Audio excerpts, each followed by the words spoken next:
എല്ലാവർക്കും പുതിയൊരു ക്ലാസ്സിലേക്ക് സ്വാഗതം. അപ്പോൾ കഴിഞ്ഞ ക്ലാസ്സിൽ നമ്മൾ ഭരണഘടനാ സ്ഥാപനങ്ങളായിരുന്നു ഡിസ്കസ് ചെയ്തുകൊണ്ടിരുന്നത്. അപ്പോൾ ഇന്ന് ഭരണഘടനാ സ്ഥാപനങ്ങളുടെ രണ്ടാമത്തെ ക്ലാസ്സാണ്. അപ്പോൾ കഴിഞ്ഞ ക്ലാസ്സിൽ നമ്മൾ ലാസ്റ്റ് ഡിസ്കസ് ചെയ്ത് നിർത്തിയത് തിരഞ്ഞെടുപ്പ് കമ്മീഷനുമായി ബന്ധപ്പെട്ട കാര്യങ്ങളായിരുന്നു. അതിൻ്റെ കുറച്ച് കാര്യങ്ങളും കൂടെ നമുക്ക് ഇന്ന് ഡിസ്കസ് ചെയ്യാനുണ്ട്. അത് കഴിഞ്ഞ് ബാക്കി ഭരണഘടനാ സ്ഥാപനങ്ങൾ കൂടെ നമ്മൾ ഇന്ന് കംപ്ലീറ്റ് ആക്കും. ഓക്കെ, അപ്പോൾ നമുക്ക് സ്റ്റാർട്ട് ചെയ്യാം. അപ്പോൾ കഴിഞ്ഞ ക്ലാസ്സിൽ നിലവിലെ നിലവിലെ തിരഞ്ഞെടുപ്പ് കമ്മീഷൻ ആരായിരുന്നു, ആരൊക്കെയാണ് അംഗങ്ങൾ എന്നൊക്കെ പറഞ്ഞിട്ടാണ് നമ്മൾ ലാസ്റ്റ് ക്ലാസ് നിർത്തിയത്.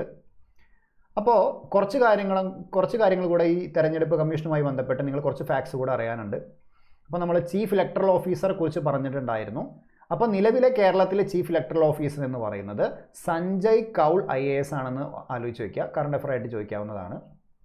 പിന്നെ ആദ്യത്തെ മുഖ്യ തെരഞ്ഞെടുപ്പ് കമ്മീഷൻ എന്ന് പറയുന്നത് ആരാണ്? സുകുമാർ സെന്നാണ് ആദ്യത്തെ മുഖ്യ തെരഞ്ഞെടുപ്പ് കമ്മീഷൻ. അതുപോലെ തന്നെ ആദ്യത്തെ മുഖ്യ തെരഞ്ഞെടുപ്പ് കമ്മീഷണറായ ഏക വനിത VS രമാദേവിയാണ്. അപ്പോൾ ആകെ ഒരു വനിതയെ മുഖ്യ തെരഞ്ഞെടുപ്പ് കമ്മീഷണറായിട്ടുള്ള അവരുടെ പേര് VS രമാദേവിയാണ്. ഇവർ തന്നെയാണ് ഏറ്റവും കുറച്ചു കാലം മുഖ്യ തെരഞ്ഞെടുപ്പ് കമ്മീഷനായ വ്യക്തി. അതുപോലെ തന്നെ ഏറ്റവും കൂടുതൽ കാലം മുഖ്യ തെരഞ്ഞെടുപ്പ് കമ്മീഷനായ വ്യക്തി KVK സുന്ദരമാണ്. ഇദ്ദേഹമായിരുന്നു രണ്ടാമത്തെ മുഖ്യ തെരഞ്ഞെടുപ്പ് കമ്മീഷണർ. അതുപോലെ തന്നെ മുഖ്യ തെരഞ്ഞെടുപ്പ് കമ്മീഷണറായ ആദ്യത്തെ മലയാളി എന്ന് പറയുന്നത് TN ശേഷനായിരുന്നു. ഓക്കെ, ഇനി നമ്മൾ അടുത്ത ഡിസ്കസ് ചെയ്യാൻ പോകുന്നത് ഭാഷാ ന്യൂനപക്ഷങ്ങൾക്ക് വേണ്ടിയുള്ള പ്രത്യേക ഉദ്യോഗസ്ഥൻ എന്ന് പറയുന്ന ഒരു സ്ഥാപനത്തെക്കുറിച്ചാണ്. ഓക്കെ, അപ്പോൾ ഭാഷാ ന്യൂനപക്ഷം എന്ന് പറയുമ്പോൾ ലിംഗ്വിസ്റ്റിക് മൈനോറിറ്റീസ്. അപ്പോൾ അതായത് ഓരോ സംസ്ഥാനങ്ങളിൽ ആരൊക്കെയാണ് ഭാഷാ ന്യൂനപക്ഷങ്ങൾ എന്നൊക്കെ അതാത് സംസ്ഥാനത്തെ സർക്കാരുകളാണ് തീരുമാനിക്കുന്നത്. അതായത് സാധാരണ ആൾക്കാർ സംസാരിക്കുന്നതിൽ നിന്ന് വ്യത്യസ്തമായ ഭാഷകൾ സംസാരിക്കുന്ന ഒരു പറ്റം ആൾക്കാരെയാണ് നമ്മൾ ഭാഷാ ന്യൂനപക്ഷങ്ങൾ എന്നുകൊണ്ട് പറയുന്നത്. അത് സംസ്ഥാനങ്ങളാണ് ആരൊക്കെയാണ് ഭാഷാ ന്യൂനപക്ഷങ്ങൾ എന്നൊക്കെ തീരുമാനിക്കുന്നത്. ഇനി ഇതുമായി ബന്ധപ്പെട്ട് പറയുമ്പോൾ ഭാഷാ ന്യൂനപക്ഷങ്ങൾക്ക് വേണ്ടിയുള്ള പ്രത്യേക ഉദ്യോഗസ്ഥനെ നിയമിക്കണം എന്ന് ശുപാർശ ചെയ്ത കമ്മീഷൻ ആരായിരുന്നു എന്ന് ചോദിച്ചു കഴിഞ്ഞാൽ നിങ്ങൾ കേട്ടിട്ടുണ്ടാവും സംസ്ഥാന പുനഃസംഘടനാ കമ്മീഷനെ കുറിച്ച് നിങ്ങൾ കേട്ടിട്ടുണ്ടാവും. സംസ്ഥാന പുനഃസംഘടനാ കമ്മീഷൻ, അതിൻ്റെ ചെയർമാൻ ആരായിരുന്നു? ഫസൽ അലി അഥവാ ഫസൽ അലി കമ്മീഷൻ എന്ന് അറിയപ്പെടുന്നുണ്ട്. സംസ്ഥാന പുനഃസംഘടനാ കമ്മീഷൻ 1953 ഈ കമ്മീഷൻ നിലവിൽ വരുന്നത്. 1955 ഈ കമ്മീഷൻ റിപ്പോർട്ട് സമർപ്പിക്കുന്നത്. ഭാഷാടിസ്ഥാനത്തിൽ സംസ്ഥാനങ്ങളെ പുനഃസംഘടനയൊക്കെ ബന്ധപ്പെട്ട കമ്മീഷനായിരുന്നു ഏത് സംസ്ഥാന പുനഃസംഘടനാ കമ്മീഷൻ, നിങ്ങൾക്ക് അറിയാവുന്നതാണ്. ഇതുമായി ബന്ധപ്പെട്ടാണ് പിന്നീട് ഈ 7ാമത്തെ ഭരണഘടനാ ഭേദഗതി 1956 വരുന്നതും. പിന്നീടാണ് സംസ്ഥാനങ്ങളെ ഭാഷാടിസ്ഥാനത്തിൽ ഓരോ സംസ്ഥാനങ്ങളുണ്ടായതും കേരളം ഉണ്ടായതൊക്കെ ഈ ഒരു ഭരണഘടനാ ഭേദഗതിയിലൂടെയാണ് നിങ്ങൾ പഠിച്ചിട്ടുണ്ടാവും. അപ്പോൾ ആ സംസ്ഥാന പുനഃസംഘടനാ കമ്മീഷനാണ് ഇത്തരത്തിലൊരു ഭാഷാ ന്യൂനപക്ഷങ്ങൾക്ക് വേണ്ടി ഒരു പ്രത്യേക ഉദ്യോഗസ്ഥനെ നിയമിക്കണമെന്ന് ശുപാർശ ചെയ്തത്. അങ്ങനെ ഈ പറയുന്ന ഭേദഗതിയിലൂടെയാണ് എന്ത് പറയുന്നത്, ഈ ഒരു നമ്മുടെ ഭരണഘടനയിൽ ഭേദഗതി വരുത്തിക്കൊണ്ട് ഈ പറയുന്ന ഭാഷാ ന്യൂനപക്ഷങ്ങൾക്ക് വേണ്ടിയുള്ള പ്രത്യേക ഉദ്യോഗസ്ഥൻ എന്ന് പറയുന്ന ഒരു സംഭവം ഭരണഘടനയിൽ കൂട്ടിച്ചേർക്കുന്നത് ഈ ഭരണഘടനാ ഭേദഗതിയിലൂടെയാണ്. അപ്പോൾ ഈ ഭേദഗതിയിലോ കൂട്ടിച്ചേർത്ത ആർട്ടിക്കിൾ ഏതാണെന്ന് വെച്ചാൽ ആർട്ടിക്കിൾ 350 B ആണ്. അപ്പോൾ ഈ പറയുന്ന ആർട്ടിക്കിളാണ് വളരെ ഇമ്പോർട്ടൻ്റ് ആയിട്ട് ഈ ആർട്ടിക്കിൾ ഒന്ന് പഠിച്ചു വയ്ക്കുക. ഈ ആർട്ടിക്കിളാണ് എന്ത് പറയുന്നത്, ഭാഷാ ന്യൂനപക്ഷങ്ങൾക്ക് വേണ്ടി ഒരു പ്രത്യേക ഉദ്യോഗസ്ഥനെ നിയമിക്കണമെന്ന് പറയുന്ന ആർട്ടിക്കിൾ 350 B ആണ്. ഓക്കെ, ഈ ഉദ്യോഗസ്ഥൻ അറിയപ്പെടുന്ന പേര് ഭാഷാ ന്യൂനപക്ഷങ്ങൾക്ക് വേണ്ടിയുള്ള കമ്മീഷണർ എന്നാണ് ഈ പ്രത്യേക ഉദ്യോഗസ്ഥൻ അറിയപ്പെടുന്നത്. ആദ്യമായിട്ട് ഇദ്ദേഹത്തിനെ അപ്പോയിന്റ് ചെയ്യുന്ന 1957 രാഷ്ട്രപതിയാണ് ഇദ്ദേഹത്തെ നിയമിക്കുന്നത്. ഓക്കെ, രാഷ്ട്രപതിയാണ് നിയമിക്കുന്നത്. ഇദ്ദേഹത്തിൻ്റെ ഹെഡ്ക്വാർട്ടേഴ്സ് അഥവാ ആസ്ഥാന കാര്യാലയം എന്നറിയപ്പെടുന്നത് ഉത്തർപ്രദേശിലെ പ്രയാഗ്രാജ് ആണ്. പണ്ട് അലഹാബാദ് എന്നറിയപ്പെട്ടിരുന്ന പ്രയാഗ്രാജ്. ഇദ്ദേഹത്തിനെ നമ്മൾ പറഞ്ഞു കമ്മീഷണർ എന്നാണ് അറിയപ്പെടുന്നത്. ഭാഷാ ന്യൂനപക്ഷങ്ങൾ നൽകിയിട്ടുള്ള പരിരക്ഷ സംബന്ധിച്ച് എല്ലാ വിഷയങ്ങളും അന്വേഷിക്കേണ്ടത് ഈ ഉദ്യോഗസ്ഥനാണ്. അതായത് ഭാഷാ ന്യൂനപക്ഷങ്ങളുടെ സംരക്ഷണം, അതുമായി ബന്ധപ്പെട്ട വിഷയങ്ങളിൽ അന്വേഷിക്കേണ്ടത് എല്ലാ കാര്യങ്ങളും ചെയ്യുന്നത് ഈ കമ്മീഷണറാണ്. പിന്നെ അദ്ദേഹം റിപ്പോർട്ട് സമർപ്പിക്കേണ്ടത് ആർക്കാണ്? രാഷ്ട്രപതിക്കാണ്. രാഷ്ട്രപതി എന്ത് ചെയ്യും? ഈ റിപ്പോർട്ട് പാർലമെന്റിന്റെ ഇരുസഭകൾക്ക് മുമ്പായി സമർപ്പിക്കും. ഓക്കെ, ഇനി ഏതെങ്കിലും സംസ്ഥാനങ്ങളുമായി ബന്ധപ്പെട്ട റിപ്പോർട്ടുകൾ കൂടെ ഉണ്ടെങ്കിൽ സംസ്ഥാനങ്ങളിലെ സർക്കാരുകൾക്ക് കൂടെ ആ റിപ്പോർട്ടുകൾ അയച്ചു നൽകുന്നതാണ്. ഓക്കെ, അത്തരം കാര്യങ്ങളാണ് മെയിനായിട്ട് 350 B എന്ന് പറയുന്ന ആർട്ടിക്കിൾ ഒന്ന് ആലോചിച്ച് വയ്ക്കുക. അത്രയാണ് ഈ ഒരു ഭരണഘടനാ സ്ഥാപനത്തെക്കുറിച്ച് പറയാനുള്ളത്. അടുത്ത് നമ്മൾ പഠിക്കാനുള്ളത് മറ്റൊരു ഇമ്പോർട്ടൻ്റ് ആയതാണ് അന്തർ സംസ്ഥാന സമിതി അഥവാ ഇന്റർ സ്റ്റേറ്റ് കൗൺസിൽ എന്ന് പറയുന്നത്. ഇതുമായി ബന്ധപ്പെട്ട് പ്രധാനപ്പെട്ട ആർട്ടിക്കിളാണ്, വളരെ ഇമ്പോർട്ടൻ്റ് ആണ് ആർട്ടിക്കിൾ 263 എന്ന് പറയുന്നത്. ഓക്കെ, അപ്പോൾ ആർട്ടിക്കിൾ 263 എന്താണെന്ന് വെച്ചാൽ അന്തർ സംസ്ഥാന സമിതിയെക്കുറിച്ച് പറയുന്ന ആർട്ടിക്കിളാണ് ആർട്ടിക്കിൾ 263. അപ്പോൾ എന്താണ് 263 പറയുന്നത്? സംസ്ഥാനങ്ങൾക്കിടയിലും അതുപോലെ കേന്ദ്രവും സംസ്ഥാനങ്ങളും തമ്മിലും ഏകോപനം സാധ്യമാക്കാൻ ഒരു അന്തർ സംസ്ഥാന കൗൺസിൽ സ്ഥാപിക്കുന്നതിനെ കുറിച്ച് പ്രസ്താവിക്കുന്നതാണ് ഈ പറയുന്ന സംഭവം. ഓക്കെ, അപ്പോൾ സംസ്ഥാനങ്ങൾക്കിടയിലും അതുപോലെ തന്നെ കേന്ദ്രവും സംസ്ഥാനങ്ങളും തമ്മിലുള്ള ഒരു ഏകോപനം സാധ്യമാക്കുക എന്ന് പറയുന്നതാണ് ഈ കൗൺസിലിൻ്റെ പ്രധാനപ്പെട്ട ഒരു ഉദ്ദേശം എന്ന് പറയുന്നത്. അതേപോലെ തന്നെ കേന്ദ്രവും സംസ്ഥാനങ്ങളും ഇടയിൽ ഉണ്ടാകുന്ന പ്രശ്നങ്ങൾ, അത്തരം വിഷയങ്ങൾ, അതേപോലെ ഓരോരോ സംസ്ഥാനങ്ങൾക്കും ഇടയിലുണ്ടാകുന്ന പ്രശ്നങ്ങൾ, ഇതൊക്കെ ചർച്ച ചെയ്യുന്നതും ഇതിന് വേണ്ട കാര്യങ്ങളൊക്കെ തീരുമാനിക്കുന്നതൊക്കെ ആയി ബന്ധപ്പെട്ട് അതൊക്കെ നടക്കുന്ന ഒരു ഒരു സമിതിയാണ് അന്തർ സംസ്ഥാന സമിതി എന്ന് പറയുന്നത്. ഓക്കെ, അപ്പോൾ അന്തർ സംസ്ഥാന, കേന്ദ്ര സംസ്ഥാന, കേന്ദ്രഭരണ പ്രദേശങ്ങൾ എന്നിവയുമായി ബന്ധപ്പെട്ട വിഷയങ്ങളിൽ ശുപാർശ ചെയ്യുന്ന സ്ഥാപനമാണ് അന്തർ സംസ്ഥാനം. അപ്പോൾ സംസ്ഥാനങ്ങൾക്കിടയിൽ അതേപോലെ കേന്ദ്രവും സംസ്ഥാനങ്ങളും അതുപോലെ തന്നെ കേന്ദ്രവും കേന്ദ്രഭരണ പ്രദേശങ്ങളും തമ്മിൽ ഓരോരോ വിഷയങ്ങളിൽ വേണ്ട ശുപാർശകളൊക്കെ നൽകുന്ന ഒരു സ്ഥാപനമാണ് അന്തർ സംസ്ഥാന സമിതി. ആർട്ടിക്കിൾ 263 ഇതിനെക്കുറിച്ച് പറയുന്നത്. ഇത്തരം സമിതി സ്ഥാപിക്കുന്നത് ആരാന്ന് ചോദിച്ചാൽ രാഷ്ട്രപതിയാണ്. ഇത്തരം ഒരു സമിതി നിർവഹിക്കേണ്ട കടമകളുടെ സ്വഭാവം എങ്ങനെയാണ്, അതിൻ്റെ നടപടിക്രമങ്ങൾ എങ്ങനെയാണ്, ഇതൊക്കെ തീരുമാനിക്കുന്നത് ആരാണ്? രാഷ്ട്രപതിയാണ്. ഓക്കെ, പിന്നെ കുറച്ച് ചുമതലകൾ ആർട്ടിക്കിൾ 263 തന്നെ പറയുന്നുണ്ട്. ഇതൊക്കെയാണ് അന്തർ സംസ്ഥാന സമിതിയുടെ കുറച്ച് ചുമതലകൾ എന്ന് പറഞ്ഞുകൊണ്ട് ഈ ആർട്ടിക്കിൾ പറയുന്ന കുറച്ച് ചുമതലകളാണിത്. സംസ്ഥാനങ്ങൾക്കിടയിൽ ഉണ്ടായിട്ടുള്ള തർക്കങ്ങളെക്കുറിച്ച് സമിതിക്ക് അന്വേഷണ വിചാരണ നടത്താവുന്നതും ഉപദേശിക്കാവുന്നതുമാണ്. ഓക്കെ, അപ്പോൾ ഓരോ സംസ്ഥാനങ്ങൾക്കിടയിൽ ഉണ്ടാകുന്ന തർക്കങ്ങൾ എന്തൊക്കെയാണെന്ന് നോക്കിക്കൊണ്ട് അത്തരം തർക്കങ്ങളെക്കുറിച്ച് ഈ പറയുന്ന സമിതിക്ക് എന്ത് ചെയ്യാൻ പറ്റും? അന്വേഷണ വിചാരണ നടത്താവുന്നതാണ്. അത്തരം അന്വേഷണ വിചാരണ നടത്തിയതിന് ശേഷം വേണ്ട ഉപദേശങ്ങളൊക്കെ നൽകാൻ സാധിക്കുന്നതാണ് ഈ പറയുന്ന അന്തർ സംസ്ഥാന സമിതിക്ക്. അതുപോലെ സംസ്ഥാനങ്ങളിൽ ചിലതിനോ, അതായത് ഏതെങ്കിലും കുറച്ച് സംസ്ഥാനങ്ങൾക്കോ അല്ലെങ്കിൽ എല്ലാ സംസ്ഥാനങ്ങൾക്കോ അല്ലെങ്കിൽ കേന്ദ്രത്തിനും ഒന്നോ അതിലധികമോ സംസ്ഥാനങ്ങൾക്കോ പൊതുവിൽ താല്പര്യമുള്ള വിഷയങ്ങളിൽ സമിതിക്ക് അന്വേഷിക്കാവുന്നതും ചർച്ച ചെയ്യാവുന്നതുമാണ്. നിങ്ങൾക്ക് വായിച്ചാൽ മനസ്സിലാവുന്ന കാര്യം തന്നെ ഉള്ളൂ. അതുപോലെ തന്നെ നിയമപരമോ നിയമപരമല്ലാത്തതോ ആയ ഏത് വിവാദവും സമിതിക്ക് കൈകാര്യം ചെയ്യാൻ കഴിയും. ഓക്കെ, അപ്പോൾ നിയമപരമായ കാര്യങ്ങളിലോ അല്ലെങ്കിൽ നിയമപരമല്ലാത്ത കാര്യങ്ങളിലോ അതുമായി ബന്ധപ്പെട്ട എല്ലാ വിവാദവും സമിതിക്ക് കൈകാര്യം ചെയ്യാൻ കഴിയും എന്നതുകൂടെ ഒന്ന് ആലോചിക്കുക. ഓക്കെ, അപ്പോൾ ഈ പറയുന്ന കാര്യങ്ങളൊക്കെയാണ് നമ്മുടെ അന്തർ സംസ്ഥാന സമിതിയുടെ ചുമതലകൾ എന്ന് പറയുന്നത്. ഓക്കെ, അപ്പോൾ നിയമപരമോ നിയമപരമല്ലാത്തതോ ആയ ഏത് വിവാദവും സമിതിക്ക് കൈകാര്യം ചെയ്യാൻ കഴിയുമെന്ന് കൂടെ മനസ്സിലാക്കിക്കുക. പിന്നെ വളരെ ഇമ്പോർട്ടൻ്റ് ആണ്, ഇത് വെറും ഒരു ഉപദേശക സമിതിയാണ്, അല്ലാണ്ട് തീരുമാനങ്ങളൊന്നും അടിച്ചേൽപ്പിക്കാനൊന്നും ഈ സമിതിക്ക് സാധിക്കില്ല. വെറും ഉപദേശകം മാത്രമാണ്. അതുപോലെ തന്നെ അർദ്ധ ഫെഡറൽ സ്ഥാപനം, കാരണം നമ്മുടെ ഇന്ത്യ എന്ന് പറയുന്നത് ഭരണഘടനയിൽ പറയുന്നുണ്ട് ഒരു ക്വാസി ഫെഡറലാണ് അല്ലേ? ഫെഡറേഷൻ എന്താണെന്നൊക്കെ ഞാൻ ക്ലാസ്സിൽ പറഞ്ഞിട്ടുണ്ട്. അപ്പോൾ അർദ്ധ ഫെഡറൽ എന്ന് പറയുമ്പോൾ നമ്മുടെ രാജ്യം തന്നെ ഒരു കംപ്ലീറ്റ് ഫെഡറലിസം അല്ല, എന്നാൽ ഏകദേശം ഒരു ഫെഡറലിസം കാണിക്കുന്നത് കൂടെയാണ് നമ്മുടെ രാജ്യം. അപ്പോൾ അതുപോലെ സംസ്ഥാനങ്ങളുമായി ബന്ധപ്പെട്ട കാര്യങ്ങളൊക്കെയാണ് ഈ സമിതി ചർച്ച ചെയ്യുന്നതും ഒക്കെ പറയുന്നത് കൊണ്ട് തന്നെ നമുക്ക് എന്ത് പറയാൻ പറ്റും? അർദ്ധ ഫെഡറൽ സ്ഥാപനമാണ് എന്നതുകൂടെ പറയാൻ പറ്റും. അപ്പോൾ മനസ്സിലാക്കി വയ്ക്കുക, അന്തർ സംസ്ഥാന സമിതി എന്ന് പറയുന്നത് ഒരു ഉപദേശക സമിതിയാണ്, അതുപോലെ തന്നെ അതൊരു ഭരണഘടനാ സ്ഥാപനമാണ്, അതുപോലെ തന്നെ ഇതൊരു അർദ്ധ ഫെഡറൽ സ്ഥാപനം കൂടെയാണെന്ന് മനസ്സിലാക്കി വയ്ക്കുക. ഓക്കെ, ഇപ്പോൾ ക്ലിയർ ആയെന്ന് വിചാരിക്കുന്നു. പിന്നെ ഭരണഘടനയുടെ ആർട്ടിക്കിൾ 263 ഓൾറെഡി ഇതിനെക്കുറിച്ച് പറഞ്ഞിട്ടുണ്ടായിരുന്നു. പക്ഷേ ഇത് ആ സമയത്ത് ഭരണഘടന നിലവിൽ വന്ന് ഉടനെ ഒന്നും ഈ ഒരു പറയുന്ന സമിതി രൂപീകരിച്ചിട്ടുണ്ടായിരുന്നില്ല.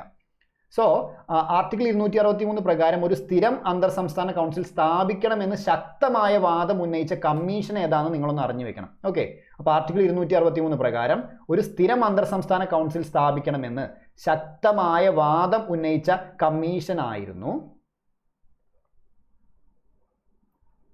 സർക്കാരിയ കമ്മീഷൻ എന്ന് പറയുന്ന കമ്മീഷൻ. ഓക്കെ, സർക്കാരിയ കമ്മീഷൻ വളരെ ഇമ്പോർട്ടൻ്റ് ആയ ഒരു കമ്മീഷനാണ്.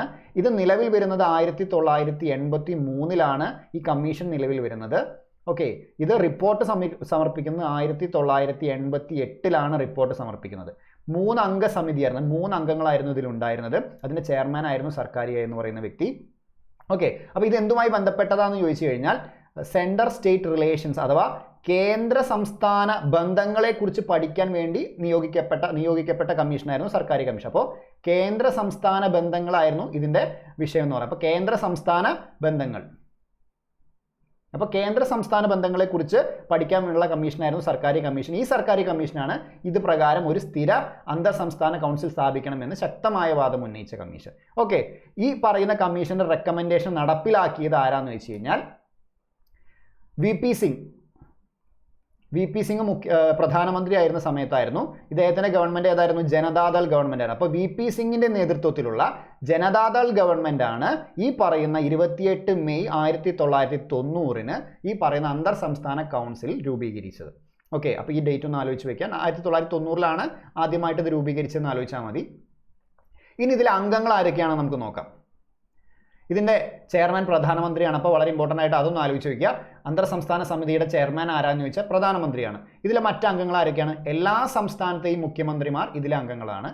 അതുപോലെ തന്നെ ചില കേന്ദ്രഭരണ പ്രദേശങ്ങളിൽ നിയമസഭയുണ്ട്, നിയമസഭ ഇല്ലാത്തതുമായ കേന്ദ്രഭരണ പ്രദേശങ്ങളുണ്ട്, നിങ്ങൾക്കറിയാം. അപ്പോൾ നിയമസഭയുള്ള കേന്ദ്രഭരണ പ്രദേശത്തിലെ മുഖ്യമന്ത്രിമാർ ഇതിലെ അംഗങ്ങളാണ്. ഇനി നിയമസഭ ഇല്ലാത്ത കേന്ദ്രഭരണ പ്രദേശങ്ങളാണെങ്കിൽ അവിടുത്തെ അഡ്മിനിസ്ട്രേറ്റർമാരാണ് ഇതിലെ അംഗങ്ങളായിട്ട് വരുന്നത്. ഇനി രാഷ്ട്രപതി ഭരണം നിലനിൽക്കുന്ന ഏതെങ്കിലും സംസ്ഥാനങ്ങൾ ഉണ്ടെങ്കിൽ അതിലെ ഗവർണർമാർ ഇതിലെ അംഗങ്ങളാണ്. ഇനി പ്രധാനമന്ത്രി നാമനിർദ്ദേശം ചെയ്യുന്ന കേന്ദ്ര ആഭ്യന്തരമന്ത്രി ഉൾപ്പെടെയുള്ള 6 കേന്ദ്ര ക്യാബിനറ്റ് മന്ത്രിമാർ. അപ്പോൾ പ്രധാനമന്ത്രി നാമനിർദ്ദേശം ചെയ്യുന്ന 6 കേന്ദ്ര ക്യാബിനറ്റ് മന്ത്രിമാർ ഇതിലെ അംഗങ്ങളാണ്. അതിലൊരാൾ ആരായിരിക്കണം? നിർബന്ധമായിട്ടും കേന്ദ്ര ആഭ്യന്തര മന്ത്രി ആയിരിക്കണം. ഓക്കെ, ഇനി ഇതിൽ പ്രത്യേക ക്ഷണിതാക്കൾ പറഞ്ഞ കുറച്ച് ആൾക്കാരുണ്ട്. അത് പ്രധാനമന്ത്രി നാമനിർദ്ദേശം ചെയ്യുന്ന 5 ക്യാബിനറ്റ് പദവിയുള്ള മന്ത്രിമാർ അല്ലെങ്കിൽ സ്വതന്ത്ര ചുമതലയുള്ള സഹമന്ത്രിമാർ ഇതിലെ സ്ഥിരം ക്ഷണിതാക്കളാണ് എന്നതുകൂടെ ആലോചിച്ച് വയ്ക്കുക. ഓക്കെ, അപ്പോൾ ഇത്രയും ആൾക്കാരാണ് ഇതിലെ അംഗങ്ങളായിട്ടുള്ളത്. അതിലെ ചെയർമാൻ പ്രധാനമന്ത്രിയാണെന്ന് ഒന്ന് ആലോചിച്ച് വയ്ക്കുക. ഓക്കെ, അപ്പോൾ ഇതിൽ പ്രധാനമായിട്ടും ആർട്ടിക്കിൾ 263 ആലോചിച്ച് വയ്ക്കുക. ഇത് രാഷ്ട്രപതിയാണ് രൂപീകരിക്കുന്നത്. ഇതിൻ്റെ ചെയർമാൻ എന്ന് പറയുന്നത് ആരാണ്? പ്രധാനമന്ത്രിയാണ്. 1990 ആദ്യമായിട്ട് ഇത് വരുന്നത്. സർക്കാർ കമ്മീഷനെ കുറിച്ചൊന്ന് ആലോചിച്ച് വയ്ക്കുക. ഇനി വർഷത്തിൽ 3 തവണയെങ്കിലും കൗൺസിലിന് യോഗം ചേരാവുന്നതാണ് എന്നാണ് പറയുന്നത്. എല്ലാ ചോദ്യങ്ങളും ഇവർ സമവായത്തിലൂടെയാണ് തീരുമാനിക്കുക, അല്ലാതെ വേറൊന്നുമല്ല. അതായത് സമവായത്തിലൂടെയാണ് ഇത് എന്ത് പറയുന്നത്, എല്ലാ ചോദ്യങ്ങൾക്കും ഇവർ ഒരു തീരുമാനമെടുക്കുന്നത് സമവായത്തിലൂടെയാണ്. ഇത് മനസ്സിലാക്കി വയ്ക്കുക. ഓക്കെ, അടുത്ത് നമ്മൾ പഠിക്കാൻ പോകുന്നത് യൂണിയൻ പബ്ലിക് സർവീസ് കമ്മീഷൻ, അതുകൂടെ തന്നെ സംസ്ഥാന പബ്ലിക് സർവീസ് കമ്മീഷൻ എന്നിവയെക്കുറിച്ചാണ്. ഓക്കെ, അപ്പോൾ നമ്മുടെ PSC ആണ് അടുത്തത്. ഭാഗം 14 ഈ പറയുന്ന കാര്യങ്ങളൊക്കെ നമുക്ക്, അതായത് PSCയെ കുറിച്ചുള്ള കാര്യങ്ങളൊക്കെ കാണപ്പെടുന്നത് ഭാഗം 14. പ്രധാനമായിട്ടും ഭാഗം 14 എന്താണെന്ന് വെച്ച് കഴിഞ്ഞാൽ കേന്ദ്രത്തിൻ്റെയും സംസ്ഥാനങ്ങളുടെയും കീഴിലുള്ള സർവീസുകളെ കുറിച്ച് പറഞ്ഞിട്ടുള്ള, അതായത് കേന്ദ്രത്തിൻ്റെ കീഴിലുള്ള സിവിൽ സർവീസുകൾ, സംസ്ഥാനത്തിൻ്റെ കീഴിലുള്ള സിവിൽ സർവീസുകൾ, അതിലെ ഉദ്യോഗസ്ഥർ, ഇതിനെയൊക്കെ കുറിച്ചൊക്കെ പറയുന്ന ഭാഗമാണ് ഭാഗം 14 എന്ന് പറയുന്നത്. അതിനാദ്യമായിട്ട് ആലോചിച്ച് വെക്കേണ്ട ആർട്ടിക്കിൾ 1 ജസ്റ്റ് 309 ജസ്റ്റ് ഒന്ന് മനസ്സിലാക്കി വയ്ക്കുക. കേന്ദ്രത്തെയോ ഒരു സംസ്ഥാനത്തെയോ സേവിക്കുന്ന ആളുകളുടെ റിക്രൂട്ട്മെന്റ്, സേവന വ്യവസ്ഥകൾ എന്നിവയെക്കുറിച്ച് പറയുന്നത് ഇതിലാണ്. ഓക്കെ, അപ്പോൾ കേന്ദ്രത്തിൻ്റെ കീഴിൽ പണിയെടുക്കുന്ന സർക്കാർ ഉദ്യോഗസ്ഥരെ കുറിച്ച്, അതേപോലെ സംസ്ഥാനത്തിൻ്റെ കീഴിലുള്ള സർക്കാർ ഉദ്യോഗസ്ഥരെ കുറിച്ചുള്ള അവരുടെ റിക്രൂട്ട്മെന്റ് എങ്ങനെയായിരിക്കണം, അവരുടെ സേവന വ്യവസ്ഥകൾ എങ്ങനെയായിരിക്കണം, ഇതിനെക്കുറിച്ച് പറയുന്ന ആർട്ടിക്കിൾ 309 ആണ്. ഓക്കെ, അതേപോലെ 311 ഒന്ന് ആലോചിച്ച് വയ്ക്കുക. സിവിൽ സർവീസിലുള്ള ഉദ്യോഗസ്ഥർക്ക് ഭരണഘടനാപരമായ പരിരക്ഷ നൽകുന്നത്. ഓക്കെ, ഇതൊരു തവണ ഡിഗ്രി ലെവൽ ഒരു എക്സാമിന് ചോദിച്ചൊരു ചോദ്യമായിരുന്നു. ഓക്കെ, അപ്പോൾ സിവിൽ സർവീസിലുള്ള ഉദ്യോഗസ്ഥർക്ക് ഭരണഘടനാപരമായ പരിരക്ഷ നൽകുന്ന ആർട്ടിക്കിൾ ഏതാണെന്ന് ചോദിച്ചു കഴിഞ്ഞാൽ 311 അതായത് ഇവരെ ചുമ്മാ നമുക്ക് തോന്നിയ പോലെ ഒന്നും പുറത്താക്കാൻ സാധിക്കില്ല. ഇനി എന്തെങ്കിലും ഒരു നടപടികൾ സ്വീകരിക്കണമെങ്കിൽ അതിന് മുന്നോടിയായിട്ട് ഒരു അന്വേഷണ വിചാരണ നടത്തണം. അതിനൊക്കെ ശേഷം മാത്രമേ ഇവർക്കെതിരെ എന്താ പറയുക നടപടിയൊക്കെ സ്വീകരിക്കാൻ സാധിക്കൂ. അതൊക്കെ പറയുന്ന അത്തരത്തിലൊരു ഭരണഘടനാപരമായ പരിരക്ഷ നൽകുന്ന ആർട്ടിക്കിളാണ് എന്ന് പറയുന്നത് ഇത് 311. അതുപോലെ തന്നെ 312 വളരെ ഇമ്പോർട്ടൻ്റ് ആയിട്ടുള്ള ഒരു ആർട്ടിക്കിളാണ് അഖിലേന്ത്യാ സർവീസുകളെ കുറിച്ച് പറയുന്നത്. ഏതൊക്കെയാണ് അഖിലേന്ത്യാ സർവീസുകൾ, എന്താണ് അഖിലേന്ത്യാ സർവീസുകൾ എന്നൊക്കെ പറയുന്ന ആർട്ടിക്കിളാണ് 312. നിങ്ങൾ കേട്ടിട്ടുണ്ടാവും. ഏതൊക്കെയാണ്? IAS Indian administrative service, Indian ഭരണ service, IPS Indian police service, അതുപോലെ തന്നെ IFOS എന്നാ പറയുക ശരിക്കും, Indian forest service. Indian foreign service എന്തല്ല, ഒരു അഖിലേന്ത്യാ സർവീസ് അല്ല. ഏതൊക്കെയാണ്? Indian administrative service, Indian police service, അതുപോലെ തന്നെ ഇന്ത്യൻ ഫോറസ്റ്റ് സർവീസ്. ഈ 3 ഏത് ഇപ്പോൾ നമ്മളെല്ലാവരും 3 അഖിലേന്ത്യാ സർവീസുകൾ എന്ന് പറയുന്നത്. ഓക്കെ, അപ്പോൾ അത്തരത്തിൽ അഖിലേന്ത്യാ സർവീസുകളെ കുറിച്ച് പ്രതിപാദിക്കുന്ന ആർട്ടിക്കിൾ ഏതാണെന്ന് വെച്ച് കഴിഞ്ഞാൽ ആർട്ടിക്കിൾ 312. ഇനി ഒരു പുതിയ അഖിലേന്ത്യാ സർവീസ് സൃഷ്ടിക്കണമെങ്കിൽ എന്ത് ചെയ്യണമെന്ന് കൂടെ ഒന്ന് ആലോചിച്ച് വെക്കുന്നത് നല്ലതാണ്. ഇനി പുതിയൊരു അഖിലേന്ത്യാ സർവീസ് സൃഷ്ടിക്കാൻ വേണ്ടിയിട്ട് പാർലമെന്റിന് സാധിക്കും. പാർലമെന്റ് നിയമം വഴി ഒരു പുതിയ അഖിലേന്ത്യാ സർവീസ് സൃഷ്ടിക്കാൻ സാധിക്കും. പക്ഷേ പാർലമെന്റ് ചുമ്മാ അങ്ങനെ സൃഷ്ടിക്കാൻ പറ്റില്ല.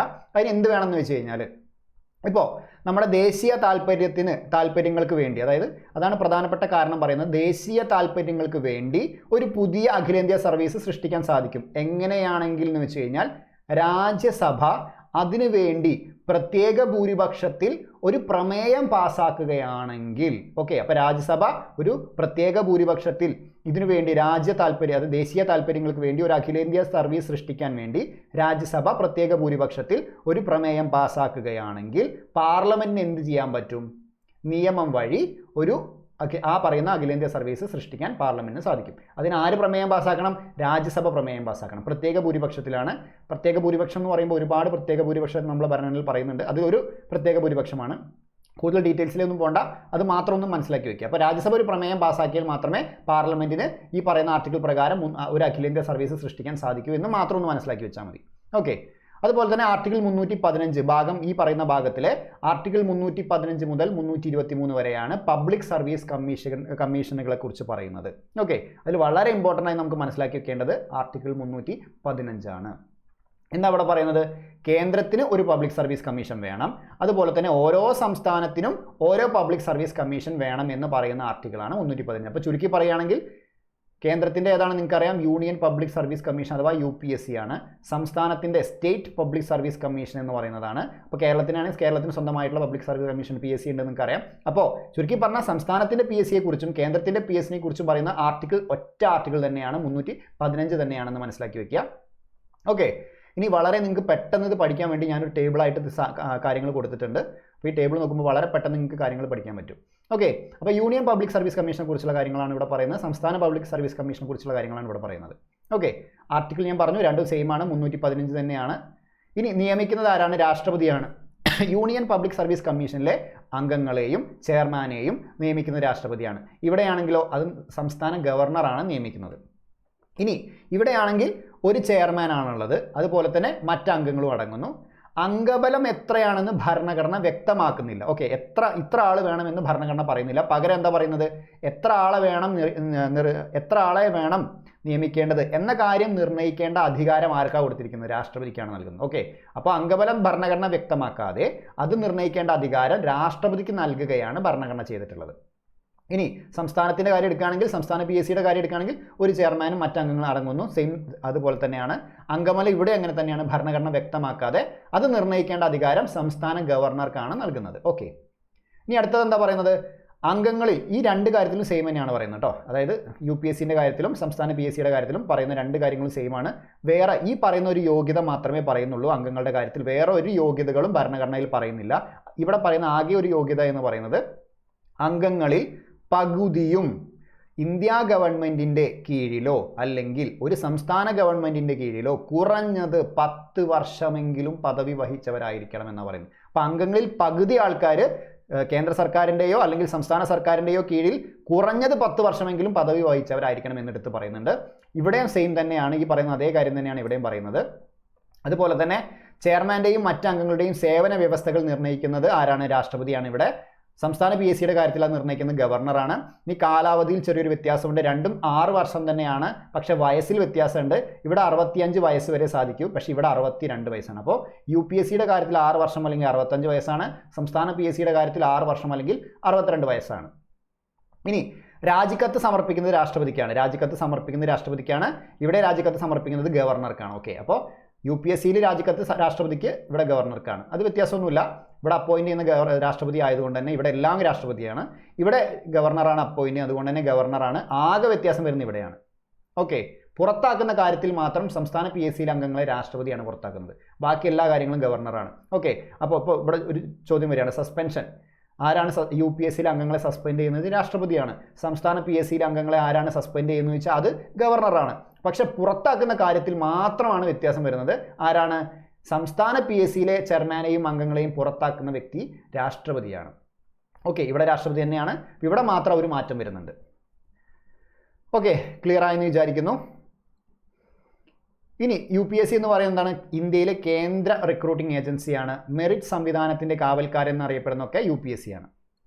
ഇനി UPSC ചെയർമാൻ തൻ്റെ പദവി ഒഴിയുമ്പോൾ, അതായത് UPSC ചെയർമാൻ ആയിരുന്ന വ്യക്തി തൻ്റെ പദവി ഒഴിയുമ്പോൾ ഇന്ത്യ ഗവൺമെൻറ്റിൻ്റെയോ സംസ്ഥാന ഗവൺമെൻറ്റിൻ്റെയോ കീഴിൽ മറ്റൊരു ജോലിക്ക് അദ്ദേഹത്തിന് അർഹത ഉണ്ടായിരിക്കും. നമ്മൾ CAGൻ്റെ കാര്യത്തിൽ പറഞ്ഞിട്ടുണ്ടായിരുന്നു. CAG ആയ വ്യക്തിക്ക് പിന്നീട് ഒരു ജോലിയിലും അർഹത ഇല്ല നമ്മൾ പറഞ്ഞിട്ടുണ്ട്. അതേപോലെ തന്നെയാണ് UPSC ചെയർമാൻ്റെ മാത്രം കാര്യം കേട്ടോ പറയുന്നത്.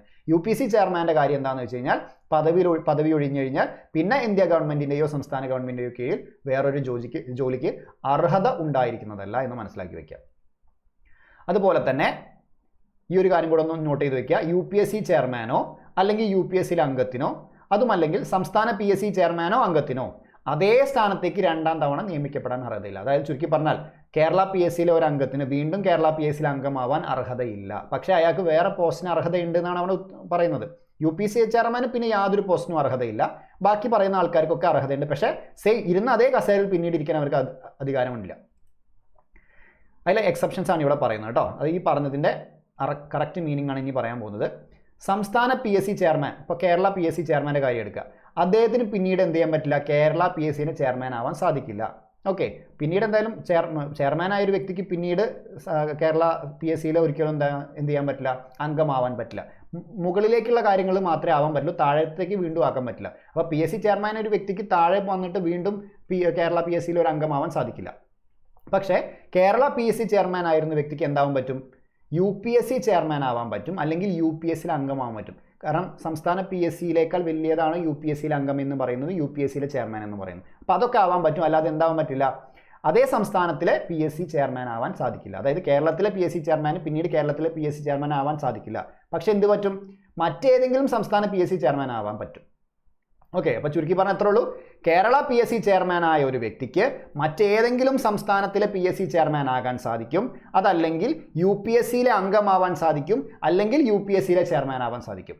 ഈ പറയുന്ന കാര്യങ്ങൾ മാത്രമേ ആവാൻ സാധിക്കുള്ളൂ, അല്ലാതെ വേറെ ഗവൺമെൻറ്റിൻ്റെ കീഴിൽ വേറെ ഒരു ജോലികൾക്കും സാധിക്കില്ല. ഓക്കെ, ഇനി UPSCയിൽ അംഗമായ ഒരു വ്യക്തിക്ക് എന്ത് ചെയ്യാൻ പറ്റും? UPSC ചെയർമാൻ ആവാൻ സാധിക്കും, അല്ലെങ്കിൽ സംസ്ഥാന PSCയുടെ ചെയർമാൻ ആവാൻ സാധിക്കും, അതല്ലാതെ വേറെ ഒരു ജോലികൾക്കും സാധിക്കില്ല. ഇനി സംസ്ഥാന PSC അംഗമായ ഒരു വ്യക്തിക്ക് UPSC അംഗമാവാൻ സാധിക്കും, UPSC ചെയർമാൻ ആവാൻ സാധിക്കും, അതുപോലെ തന്നെ സംസ്ഥാന PSC ചെയർമാൻ ആവാൻ സാധിക്കും. ഓക്കെ, ക്ലിയർ ആയി എന്ന് വിചാരിക്കുന്നു. പക്ഷേ വേറൊരു ജോലിക്കും ഇവിടെ സാധിക്കില്ല. അപ്പോൾ ഇത്തരം കാര്യം കൂടെ ആലോചിച്ച് വയ്ക്കുക. ചുരുക്കി പറഞ്ഞാൽ ഇത്രയാണ് വളരെ ഇമ്പോർട്ടൻ്റ് ആയിട്ട് ഈ രണ്ട് കാര്യങ്ങൾ ആലോചിച്ച് വയ്ക്കുക. അതിൻ്റെ ഒരു എക്സ്പ്ലനേഷനാണ്, ഈ പറയുന്നതിൻ്റെ എക്സ്പ്ലനേഷനാണ് താഴെ കൊടുത്തിട്ടുള്ളത്. ജസ്റ്റ് ഒന്ന് വായിച്ചാൽ മതി, നിങ്ങൾക്ക് മനസ്സിലാവുന്നതേ ഉള്ളൂ. ഇനി ആർട്ടിക്കിൾ 320 പബ്ലിക് സർവീസ് കമ്മീഷനുകളുടെ ചുമതലകളെ കുറിച്ച് പറയുന്നത്. ഓക്കെ, ഇവരുടെ ഫംഗ്ഷൻസ് എന്താണ്, ചുമതലകൾ എന്താണെന്ന് പറയുന്ന ആർട്ടിക്കിളാണ് 320.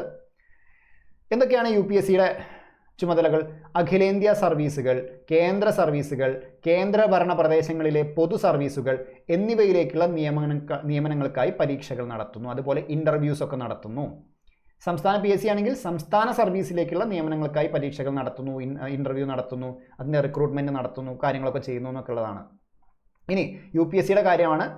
ഇനി ഏതെങ്കിലും ഒരു പോസ്റ്റിന് പ്രത്യേക യോഗ്യത വേണമെന്ന് വിചാരിക്കുക. ഏതെങ്കിലും പ്രത്യേക യോഗ്യതയുള്ള ഉദ്യോഗാർത്ഥികൾ ആവശ്യമുള്ള ഏതെങ്കിലും സർവീസിലേക്കായി സംയുക്തമായിട്ട് റിക്രൂട്ട്മെൻറ്റ് സ്കീമുകൾ രൂപീകരിക്കുന്നതിന് സംസ്ഥാനങ്ങളെ സഹായിക്കാൻ ആർക്ക് സാധിക്കും?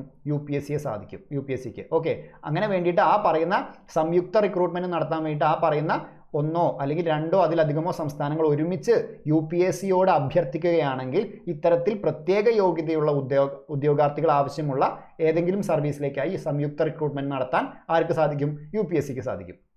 അതിനുവേണ്ടി എന്ത് ചെയ്യണം? രണ്ടോ അതിലധികമോ സംസ്ഥാനങ്ങൾ ആവശ്യപ്പെടണം, എന്നാൽ മാത്രമേ UPSC അത് ചെയ്തു കൊടുക്കത്തുള്ളൂ. അതുപോലെ തന്നെ സംസ്ഥാന ഗവർണറുടെ അഭ്യർത്ഥന പ്രകാരവും ഇന്ത്യൻ രാഷ്ട്രപതിയുടെ അംഗീകാരത്തോടെയും ഒരു സംസ്ഥാനത്തിൻ്റെ ആവശ്യങ്ങൾ നിറവേറ്റുന്നു. അതായത് ഏതെങ്കിലും ഒരു സംസ്ഥാന PSCയുടെ ഏതെങ്കിലും ഒരു പ്രത്യേക പരീക്ഷ അല്ലെങ്കിൽ സംസ്ഥാന PSCനെ സഹായിക്കാൻ വേണ്ടിയിട്ട് UPSCനോട് അഭ്യർത്ഥിക്കുക എങ്ങനെയാണെന്ന് വെച്ചാൽ ആദ്യം സംസ്ഥാന ഗവർണർ അഭ്യർത്ഥിക്കണം. അത് ആര് അംഗീകരിച്ചു കൊടുക്കണം? ഇന്ത്യൻ രാഷ്ട്രപതി അംഗീകരിച്ചു കൊടുക്കുകയാണെങ്കിൽ ഏതെങ്കിലും സംസ്ഥാന PSCയുടെ ആവശ്യങ്ങൾ നിറവേറ്റാൻ വേണ്ടിയിട്ട് ആർക്ക് സാധിക്കും? UPSCക്ക് സാധിക്കും. അതുപോലെ തന്നെ പ്രൊമോഷൻ, ഡെപ്യൂട്ടേഷൻ, സ്ഥലം മാറ്റം എന്നിവയിൽ പാലിക്കേണ്ട തത്വങ്ങൾ എന്തൊക്കെയാണെന്ന് അതിനെക്കുറിച്ച് കേന്ദ്ര സർക്കാർ കമ്മീഷനുമായി കൂടിയാലോചിച്ച ശേഷം മാത്രമേ കേന്ദ്ര സർക്കാർ അതിലൊക്കെ ഒരു നടപടികൾ സ്വീകരിക്കാമുള്ളൂ. അതായത് UPSCയുമായിട്ട് ആലോചിക്കണം എന്ന് പറയുന്നു. അതുപോലെ തന്നെ സംസ്ഥാനത്തിൻ്റെ കാര്യമാണെങ്കിൽ ആ പറയുന്ന കാര്യങ്ങൾക്കൊക്കെ വേണ്ടി സംസ്ഥാന സർക്കാർ നമ്മുടെ സംസ്ഥാന കമ്മീഷനും സംസ്ഥാന PSCയുമായിട്ട് ആലോചിക്കേണ്ടതുണ്ട്. അതുപോലെ തന്നെ കേന്ദ്ര സർക്കാരിന് കീഴിൽ സേവനമനുഷ്ഠിക്കുന്ന ഒരു വ്യക്തിയെ ബാധിക്കുന്ന എല്ലാ അച്ചടക്ക വിഷയങ്ങളിലും കമ്മീഷനുമായി കൂടി ആലോചിച്ചതിന് ശേഷമാണ് സർക്കാർ ഒരു കാര്യം തീരുമാനിക്കേണ്ടത്. സംസ്ഥാനത്തിൻ്റെ കാര്യമാണെങ്കിൽ സംസ്ഥാന PSCയുമായിട്ട് നമ്മുടെ സംസ്ഥാന സർക്കാർ അത്തരം വിഷയങ്ങളിൽ ഒരു ആലോചന നടത്തേണ്ടതുണ്ട്. ഓക്കെ, ഇനി ആർട്ടിക്കിൾ 321 പബ്ലിക് സർവീസ് കമ്മീഷനുകളുടെ ചുമതലകൾ വ്യാപിപ്പിക്കുന്ന അധികാരം. അതായത് ഓൾറെഡി കേരള PSCക്ക് ഈ പറയുന്ന അധികാരങ്ങളുണ്ട്, അതുപോലെ തന്നെ കുറച്ച് ഈ പറഞ്ഞ ചുമതലകളുണ്ട്, UPSCക്ക് ആ പറയുന്ന ചുമതലകളുണ്ട്. ഓക്കെ, ഈ പറയുന്ന ചുമതലകളുടെ വ്യാപ്തി കൂട്ടണം, അല്ലെങ്കിൽ ആ പറയുന്ന ചുമതലകൾ കൂടുതൽ വ്യാപിപ്പിച്ച് കൊടുക്കണം എന്നുണ്ടെങ്കിൽ അതെന്ത് ചെയ്യാൻ പറ്റും? UPSCക്ക് അങ്ങനെ വ്യാപിപ്പിച്ച് കൊടുക്കാൻ ആർക്ക് സാധിക്കും? പാർലമെന്റിന് സാധിക്കും. സംസ്ഥാന PSCക്ക് അത്തരം ചുമതലകൾ കൂട്ടിക്കൊടുക്കാൻ വേണ്ടിയിട്ട് ആർക്ക് സാധിക്കും? സംസ്ഥാന നിയമസഭയ്ക്കും അധികാരമുണ്ട്. അത് പറയുന്നത് ആർട്ടിക്കിൾ 321. ഇനി 323 റിപ്പോർട്ടുകളെ കുറിച്ച് പറഞ്ഞത്. കമ്മീഷൻ ഓരോ വർഷവും പബ്ലിക് സർവീസ് കമ്മീഷൻ എന്ത് ചെയ്യണം? റിപ്പോർട്ടുകൾ സമർപ്പിക്കണം. ഓക്കെ, അതിനെക്കുറിച്ച് പറയുന്നതാണ് ആർട്ടിക്കിൾ 323. അതിൽ UPSCയുടെ കാര്യം പറയുമ്പോൾ എല്ലാ വർഷവും UPSC ആർക്കാണ് റിപ്പോർട്ട് നൽകേണ്ടത്? രാഷ്ട്രപതിക്കാണ് റിപ്പോർട്ട് സമർപ്പിക്കേണ്ടത്. ഓക്കെ, രാഷ്ട്രപതി അത്തരം റിപ്പോർട്ടുകൾ പാർലമെന്റിന്റെ ഇരുസഭകൾക്ക് മുമ്പാകെ വെക്കണം. സംസ്ഥാന PSCയുടെ കാര്യം പറയുമ്പോൾ എല്ലാ വർഷവും സംസ്ഥാന ഗവർണർക്കാണ് റിപ്പോർട്ട് സമർപ്പിക്കേണ്ടത്. അത്തരം റിപ്പോർട്ടുകൾ ഗവർണർ എന്ത് ചെയ്യണം? സംസ്ഥാന നിയമസഭയുടെ മുമ്പാകെ വെക്കേണ്ടത്. ഓക്കെ, അപ്പോൾ സംസ്ഥാന PSC ആണെങ്കിൽ ഗവർണർക്ക് റിപ്പോർട്ട് സമർപ്പിക്കുന്നു, ഗവർണർ അത് സംസ്ഥാന നിയമസഭയുടെ മുമ്പാകെ വെക്കുന്നു. ഓക്കെ, പിന്നെ മനസ്സിലാക്കുക, PSC നൽകുന്ന ശുപാർശകൾ എന്ന് പറയുന്നത് ഉപദേശക സ്വഭാവം മാത്രമേ ഉള്ളൂ. അത് വേണമെങ്കിൽ ഗവൺമെന്റിന് ചെയ്താൽ മതി. അതായത് ഈ പറയുന്ന സാധനമൊന്നും ചെയ്യണമെന്ന് ഗവൺമെന്റിന് യാതൊരു ബാധ്യതയുമില്ല. അതെന്താ വെച്ചാൽ ഉപദേശക സ്വഭാവം മാത്രമേ ഈ പറയുന്ന PSCക്കൊക്കെ ഉള്ളൂ എന്ന് മനസ്സിലാക്കുക. ആ പവർ എന്ന് പറയുന്നത് ജസ്റ്റ് ഒരു ഉപദേശക സ്വഭാവമുള്ള അധികാരം മാത്രമേ, മീൻസ് പവർ മാത്രമേ ആർക്കുള്ളൂ? PSCകൾക്കുള്ളൂ. ഇനി ഇത് കൂടാതെ ജോയിന്റ് പബ്ലിക് സർവീസ് കമ്മീഷൻ എന്ന് പറയുന്ന സാധനം. അതായത് ചില സംസ്ഥാനങ്ങൾക്ക് ഒരുമിച്ച്, അതായത് രണ്ടോ അതിലധികമോ സംസ്ഥാനങ്ങൾ ഒരുമിച്ച് വേണമെങ്കിൽ ഒരൊറ്റ പബ്ലിക് സർവീസ് കമ്മീഷൻ ഉണ്ടാക്കാൻ പറ്റും. അത്തരം പബ്ലിക് സർവീസ് കമ്മീഷനാണ് എന്ന് പറയുന്നത് joint state public service commission എന്ന് പറയുന്നത്. ഇതിനു വേണ്ടിയിട്ട് സംസ്ഥാനങ്ങൾ ആവശ്യപ്പെടണം, ഇത്തരത്തിലൊരു ജോയിന്റ് പബ്ലിക് സർവീസ് കമ്മീഷൻ ഉണ്ടാക്കി കൊടുക്കണമെന്ന് ആവശ്യപ്പെടണം. ഓക്കെ, അപ്പോൾ രണ്ടോ അതിലധികമോ സംസ്ഥാനങ്ങൾക്കായി ഒരു joint state public service commission സ്ഥാപിക്കാൻ ഭരണഘടന വ്യവസ്ഥ ചെയ്യുന്നുണ്ട്. ഓക്കെ, അപ്പോൾ എന്താ വേണ്ടതെന്ന് വെച്ചാൽ ബന്ധപ്പെട്ട ഏതൊക്കെ സംസ്ഥാനങ്ങൾക്കാണോ അത്തരത്തിൽ ജോയിൻ്റ് ആയിട്ട് വേണ്ടതെങ്കിൽ അത്തരം ബന്ധപ്പെട്ട സംസ്ഥാനങ്ങൾ നിയമസഭകളുടെ അഭ്യർത്ഥന പ്രകാരം, അത്തരം ബന്ധപ്പെട്ട സംസ്ഥാന നിയമസഭകളുടെ അഭ്യർത്ഥന പ്രകാരം പാർലമെന്റ് എന്ത് ചെയ്യും? നിയമം വഴി ഇത്തരത്തിലൊരു ജോയിന്റ് പബ്ലിക് സർവീസ് കമ്മീഷനെ സൃഷ്ടിച്ചു കൊടുക്കും. ഓക്കെ, അപ്പോൾ ആ പറയുന്ന ബന്ധപ്പെട്ട സംസ്ഥാനങ്ങളിലെ നിയമസഭകൾ അഭ്യർത്ഥിക്കണം ആരോട്? പാർലമെന്റിനോട്. അങ്ങനെ അഭ്യർത്ഥിച്ച് കഴിയുമ്പോൾ പാർലമെന്റ് ഒരു നിയമം ഇറക്കിക്കൊണ്ട് ഇത് സാധിച്ചു കൊടുക്കും. ഓക്കെ, അപ്പോൾ പാർലമെന്റ് എന്താ ചെയ്യുന്നത്? നിയമം വഴിയാണ് ഈ പറയുന്ന ജോയിന്റ് സ്റ്റേറ്റ് പബ്ലിക് സർവീസ് കമ്മീഷനെ സൃഷ്ടിക്കുന്നത്. അതുകൊണ്ട് തന്നെ ഈ പറയുന്ന joint state public service commission എന്ന് പറയുന്നത് ഒരു ഭരണഘടനാ സ്ഥാപനം അല്ല. ഓക്കെ, ഇതൊരു ഭരണഘടനാ സ്ഥാപനമല്ല എന്ന് വളരെ ഇമ്പോർട്ടൻ്റ് ആയിട്ട് ആലോചിക്കുക. മറിച്ച് എന്താണ്? സ്റ്റാറ്റ്യൂട്ടറി സ്ഥാപനമാണ്. അതായത് പാർലമെന്റ് നിയമം വഴി സ്ഥാപിക്കപ്പെടുന്ന സ്ഥാപനങ്ങളെയാണ് നമ്മൾ എന്ത് പറയുന്നത്? സ്റ്റാറ്റ്യൂട്ടറി സ്ഥാപനങ്ങൾ എന്ന് പറയുന്നത്. ഓക്കെ, അപ്പോൾ പാർലമെന്റ് നിയമം വഴിയാണ് ഈ joint state public service commission സൃഷ്ടിക്കുന്നത്. അതുകൊണ്ട് തന്നെ ഇതൊരു സ്റ്റാറ്റ്യൂട്ടറി സ്ഥാപനമാണ്, മറിച്ച് എന്തല്ല? ഭരണഘടനാ സ്ഥാപനമല്ല. ഇതിലെ ചെയർമാനെയും അംഗങ്ങളെയും നിയമിക്കുന്ന രാഷ്ട്രപതിയാണ്. 6 വർഷം അല്ലെങ്കിൽ 62 വയസ്സ്. കാരണം സംസ്ഥാനങ്ങളുടെ PSC തന്നെയാണ് ചുരുക്കി പറഞ്ഞ ആര്? നമ്മുടെ ഈ പറയുന്ന ജോയിന്റ് എന്ന് പറയുന്നത് joint state public service commission. അതുകൊണ്ട് 62 വയസ്സ് തന്നെയാണ്. പക്ഷേ 3-4 സംസ്ഥാനങ്ങൾ ഒരുമിച്ചുള്ളതായതുകൊണ്ട് അവിടുത്തെ രാഷ്ട്രപതിയാണ് ഇത് നിർമ്മിച്ചു കൊടുക്കുന്നത്, മീൻസ് അപ്പോയിന്റ് ചെയ്യുന്നത്. പുറത്താക്കാനുള്ള അധികാരവും സസ്പെൻഡ് ചെയ്യാനുള്ള അധികാരം ഒക്കെ രാഷ്ട്രപതിക്ക് തന്നെയാണ്. രാജിക്കത്ത് സമർപ്പിക്കുന്നത് രാഷ്ട്രപതിക്കാണ്. വാർഷിക റിപ്പോർട്ട് സമർപ്പിക്കുന്നത് അതാത് സംസ്ഥാന ഗവർണർക്കാണ്. അതായത് 3 സംസ്ഥാനങ്ങളുണ്ടെങ്കിൽ ആ 3 സംസ്ഥാനത്തിലെയും ഗവർണർമാർക്കാണ് ഈ റിപ്പോർട്ട് സമർപ്പിക്കുന്നത്. അതാത് ഗവർണർമാർ അതാത് സംസ്ഥാന നിയമസഭയ്ക്ക് മുന്നിൽ ആ റിപ്പോർട്ട് സമർപ്പിക്കും. ഓക്കെ, ഇനി UPSCയുടെ ആസ്ഥാനം എന്ന് പറയുന്നത് എവിടെയാണ്? ധോൽപൂർ ഹൗസ് ആണെന്ന് മനസ്സിലാക്കി വെക്കുക. അപ്പോൾ UPSCയുടെ ആസ്ഥാനം ധോൽപൂർ ഹൗസ് ആണ്, ന്യൂഡൽഹിയിലെ ധോൽപൂർ ഹൗസ് ആണെന്ന് ആലോചിച്ച് വയ്ക്കുക. ആദ്യത്തെ UPSC ചെയർമാൻ എന്ന് പറയുന്നത് സർ റോസ് ബാർക്കറാണ്. അപ്പോൾ അതിൻ്റെ ഒരു ചരിത്രം ജസ്റ്റ് ഞാനൊന്ന് പറയാം. നമ്മുടെ ബ്രിട്ടീഷ് ഇന്ത്യയിൽ തന്നെ ആദ്യമായിട്ട് UPSC, അതായത് നമ്മുടെ PSC public service commission start ചെയ്തിട്ടുണ്ടായിരുന്നു. അത്തരത്തിൽ ബ്രിട്ടീഷ് ഇന്ത്യയിൽ പബ്ലിക് സർവീസ് കമ്മീഷൻ രൂപീകരിക്കാൻ കാരണമായ ഒരു നിയമമുണ്ടായിരുന്നു. അത് 1919 ഏതാണ്? ഗവൺമെൻറ് ഓഫ് ഇന്ത്യ ആക്ട് ആണ്. ഗവൺമെൻറ് ഓഫ് ഇന്ത്യ നിയമം. അപ്പോൾ ഗവൺമെൻറ് ഓഫ് ഇന്ത്യ ഗവൺമെൻറ് നിയമം 1919 പ്രകാരമാണ് നമ്മുടെ ബ്രിട്ടീഷ് ഇന്ത്യയിൽ എന്ത് ചെയ്ത് ആദ്യമായിട്ട് ഒരു പബ്ലിക് സർവീസ് കമ്മീഷൻ രൂപീകരിക്കണമെന്ന് പറയുന്ന ഒരു നിയമം വരുന്നത്. ഓക്കെ, അതുകൂടാതെ ഇത് കഴിഞ്ഞ് 1924 ലീ കമ്മീഷൻ എന്ന് പറയുന്ന ഒരു കമ്മീഷൻ റിപ്പോർട്ട് സമർപ്പിച്ചിട്ടുണ്ടായിരുന്നു. ഓക്കെ, ഇതറിയപ്പെട്ടിരുന്നത് റോയൽ കമ്മീഷൻ എന്നൊക്കെ അറിയപ്പെടുന്ന ഒരു കമ്മീഷനായിരുന്നു ലീ കമ്മീഷൻ. ഈ ലീ കമ്മീഷൻ 1924 ഒരു റിപ്പോർട്ട് സമർപ്പിച്ചിട്ടുണ്ടായിരുന്നു. അതായത് ഈ 1919 നിയമത്തിൽ പറയുന്നത് പോലെ ഒരു പബ്ലിക് സർവീസ് കമ്മീഷൻ എത്രയും വേഗം സൃഷ്ടിക്കണമെന്ന് പറഞ്ഞുകൊണ്ട് ലീ കമ്മീഷൻ 1924 റിപ്പോർട്ട് സമർപ്പിച്ചിട്ടുണ്ടായിരുന്നു. അതിൻ്റെയൊക്കെ ബേസിലാണ് ആദ്യമായിട്ട് 1926 ഒക്ടോബർ 1-ാം തീയതി എന്ത് ചെയ്യുന്നത്? ആദ്യമായിട്ട് പബ്ലിക് സർവീസ് കമ്മീഷൻ രൂപീകരിക്കുന്നത്. 1926 ഒക്ടോബർ 1-നാണ് ആദ്യമായിട്ട് പബ്ലിക് സർവീസ് കമ്മീഷൻ ഈ പറയുന്ന ലീ കമ്മീഷൻ റിപ്പോർട്ടും ഈ 1919 നിയമപ്രകാരമൊക്കെ സൃഷ്ടിക്കപ്പെടുന്നത്. ഓക്കെ, ഇതിൻ്റെ ആദ്യത്തെ ചെയർമാൻ ആയിരുന്നു എന്ത് പറയുന്നത്? നമ്മുടെ സർ റോസ് ബാർക്കർ. നമുക്ക് ചുരുക്കി പറഞ്ഞാൽ ആദ്യത്തെ UPSC ചെയർമാൻ ആരെന്ന് പറയാം? സർ റോസ് ബാർക്കർ എന്ന് പറയാം. 1926 വന്നത്, 32 വരെ ഇയാളായിരുന്നു. UPSCയുടെ ആദ്യത്തെ വനിതാ ചെയർപേഴ്സൺ എന്നറിയപ്പെടുന്നത് റോസ് മിലാൻ ബാത്യു ആണ്. UPSC ചെയർമാനായ ആദ്യത്തെ ഇന്ത്യക്കാരൻ എന്ന് പറയുന്നത് HK കൃപലാനിയാണ്. ഓക്കെ, അപ്പോൾ UPSC ചെയർമാനായ ആദ്യത്തെ ഇന്ത്യക്കാരൻ ആരാണ്? HK കൃപലാനിയാണ്. UPSC അംഗമായ ആദ്യ മലയാളി KG അടിയോടിയാണ്. ഭരണഘടന നിലവിൽ വരുന്ന സമയത്ത്, അതായത് 1950 ഭരണഘടന നിലവിൽ വരുന്ന സമയത്ത് UPSC ചെയർമാൻ ആയിരുന്ന വ്യക്തി RN ബാനർജിയാണ്. ഇനി വളരെ ഇമ്പോർട്ടൻ്റ് ആണ്, നിലവിലെ UPSC ചെയർമാൻ ആരാന്ന് വെച്ചാൽ മനോജ് സോണിയാണ്. അപ്പോൾ നിലവിലെ UPSC ചെയർമാൻ ആരാണ്? മനോജ് സോണിയാണെന്ന് മനസ്സിലാക്കി വെക്കുക. ഓക്കെ, അതുപോലെ തന്നെ തിരുവിതാംകൂർ PSCയുടെ ആദ്യ കമ്മീഷൻ, നമ്മൾ കേരളത്തിൻ്റെ കാര്യം എടുക്കുമ്പോൾ തിരുവിതാംകൂർ PSCയുടെ ആദ്യത്തെ കമ്മീഷണർ എന്ന് പറയുന്നത് GD നോക്സ് ആയിരുന്നു, 1936. കേരള PSC നിലവിൽ വരുന്നത് 1956 നവംബർ 1-നാണ്. കേരള PSCയുടെ ആദ്യത്തെ ചെയർമാൻ VK വേലായുധനാണ്. ഓക്കെ, അപ്പോൾ കേരള PSCയുടെ ആദ്യത്തെ ചെയർമാൻ എന്ന് പറയുന്നത് VK വേലായുധനാണ്. നിലവിലെ കേരള PSC ചെയർമാൻ ആരാണ്? MR ബൈജു ആണ് നിലവിലെ കേരള PSC ചെയർമാൻ. ഓക്കെ, അപ്പോൾ അത്തരം കാര്യങ്ങളോടെ ഒന്ന് ആലോചിച്ച് വയ്ക്കാം. ഇനി നിലവിലെ UPSCയുടെ അംഗസംഖ്യ എന്ന് പറയുന്നത് ഒരു ചെയർമാനും 7 അംഗങ്ങളാണ് നിലവിൽ UPSCയിലുള്ളത്. കേരള PSCയുടെ കാര്യം എടുക്കുകയാണെങ്കിൽ ഒരു ചെയർമാനും 18 അംഗങ്ങളും ഒരു സെക്രട്ടറിയുമാണ് ഇപ്പോൾ നിലവിലുള്ളതെന്നാണ് നമ്മുടെ വെബ്സൈറ്റിൽ നമുക്ക് കിട്ടുന്ന ഡാറ്റ. അപ്പോൾ ഒരു ചെയർമാനും 18 അംഗങ്ങളും ഒരു സെക്രട്ടറിയുമാണ് ഇപ്പോൾ നിലവിൽ കേരള PSCയുടെ അംഗസംഖ്യ എന്ന് പറയുന്നത് മനസ്സിലാക്കി വയ്ക്കുക. ഓക്കെ, അപ്പോൾ ഇത്രയും കാര്യങ്ങളാണ് നമുക്ക് പറയുന്നത് PSCനെ കുറിച്ച് പറയാനുള്ളത്.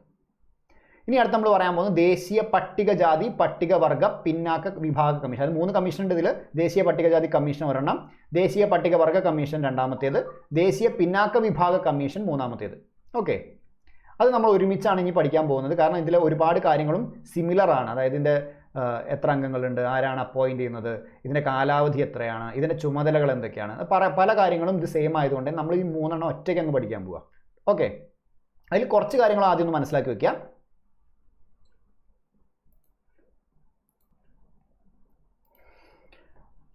1950 നമ്മുടെ ഭരണഘടന നിലവിൽ വരുന്നത് നമുക്കറിയാം. അങ്ങനെ 1950 ഭരണഘടന നിലവിൽ വരുന്ന സമയത്ത് അതിൽ ആർട്ടിക്കിൾ 338 എന്ന് പറയുന്ന ഒരു ആർട്ടിക്കിൾ അതിലുണ്ടായിരുന്നു. ഓക്കെ, ഈ ആർട്ടിക്കിൾ അന്ന് എന്താ പറഞ്ഞിരുന്നതെന്ന് വെച്ച് കഴിഞ്ഞാൽ, അതായത് പട്ടികജാതി പട്ടികവർഗ വിഭാഗങ്ങൾക്ക് വേണ്ടി ഒരു പ്രത്യേക ഉദ്യോഗസ്ഥനെ നിയമിക്കണം എന്നായിരുന്നു ഇതിൽ പറഞ്ഞിട്ടുണ്ടായിരുന്നത്. അതായത് ഭരണഘടന നിലവിൽ വരുന്ന സമയത്ത് ആർട്ടിക്കിൾ 338 പറഞ്ഞിരുന്നത് പട്ടികജാതി പട്ടികവർഗ വിഭാഗങ്ങൾക്ക് വേണ്ടി ഒരു പ്രത്യേക ഉദ്യോഗസ്ഥനെ നിയമിക്കണം എന്നായിരുന്നു ഈ പറഞ്ഞ ആർട്ടിക്കിൾ പറഞ്ഞിട്ടുണ്ടായിരുന്നത്. ഓക്കെ, അതിനുശേഷം 1990 ഒരു 65ാമത്തെ ഭരണഘടനാ ഭേദഗതി നിയമം കൊണ്ടുവന്നിട്ടുണ്ടായിരുന്നു. നമ്മൾ ഓൾറെഡി പഠിച്ചതാണ് ഈ 65ാമത്തെ ഭരണഘടനാ ഭേദഗതി നിയമം. അതിലായിരുന്നു എന്ത് പറഞ്ഞത്? ഇതിൽ പറയുന്ന പ്രത്യേക ഉദ്യോഗസ്ഥൻ എന്ന് പറയുന്നത് ആകെ ഒരൊറ്റ ആള് ഉള്ള ഒരു ബോഡിയായിരുന്നു, ഒരു സമിതിയായിരുന്നു. പിന്നീട് 65ാമത്തെ ഭരണഘടനാ ഭേദഗതിയിൽ പറഞ്ഞത് പട്ടികജാതി പട്ടികവർഗ ദേശീയ കമ്മീഷനെ സൃഷ്ടിക്കണമെന്നായിരുന്നു 65ാമത്തെ ഭരണഘടനാ ഭേദഗതി 1990 വന്നത്. ഇവിടെ ഒരംഗമായിരുന്നെങ്കിൽ ഇവിടെ ഒന്നിൽ കൂടുതൽ അംഗങ്ങളുള്ള ഒരു പട്ടികജാതി പട്ടികവർഗ ദേശീയ കമ്മീഷൻ സൃഷ്ടിക്കണം എന്നാണ് ഇത് പറഞ്ഞത് 65ാമത്തെ ഭരണഘടനാ ഭേദഗതി നിയമത്തിലൂടെ വരുന്നത്. അപ്പോൾ അങ്ങനെ എന്ത് വന്നു? ഒരു ഉന്നത പട്ടികജാതി പട്ടികവർഗ ദേശീയ കമ്മീഷൻ നിലവിൽ. അപ്പോൾ ഒരു ഉന്നതതല പട്ടികജാതി പട്ടികവർഗ ദേശീയ കമ്മീഷൻ നിലവിൽ വരുന്നത് 65ാമത്തെ ഭരണഘടനാ ഭേദഗതി നിയമത്തിലൂടെയാണ്, 1990 അത് നിലവിൽ വന്നത് 1992 ആദ്യത്തെ ചെയർമാൻ ആരായിരുന്നു? രാംധനാൻ. അപ്പോൾ ദേശീയ പട്ടികജാതി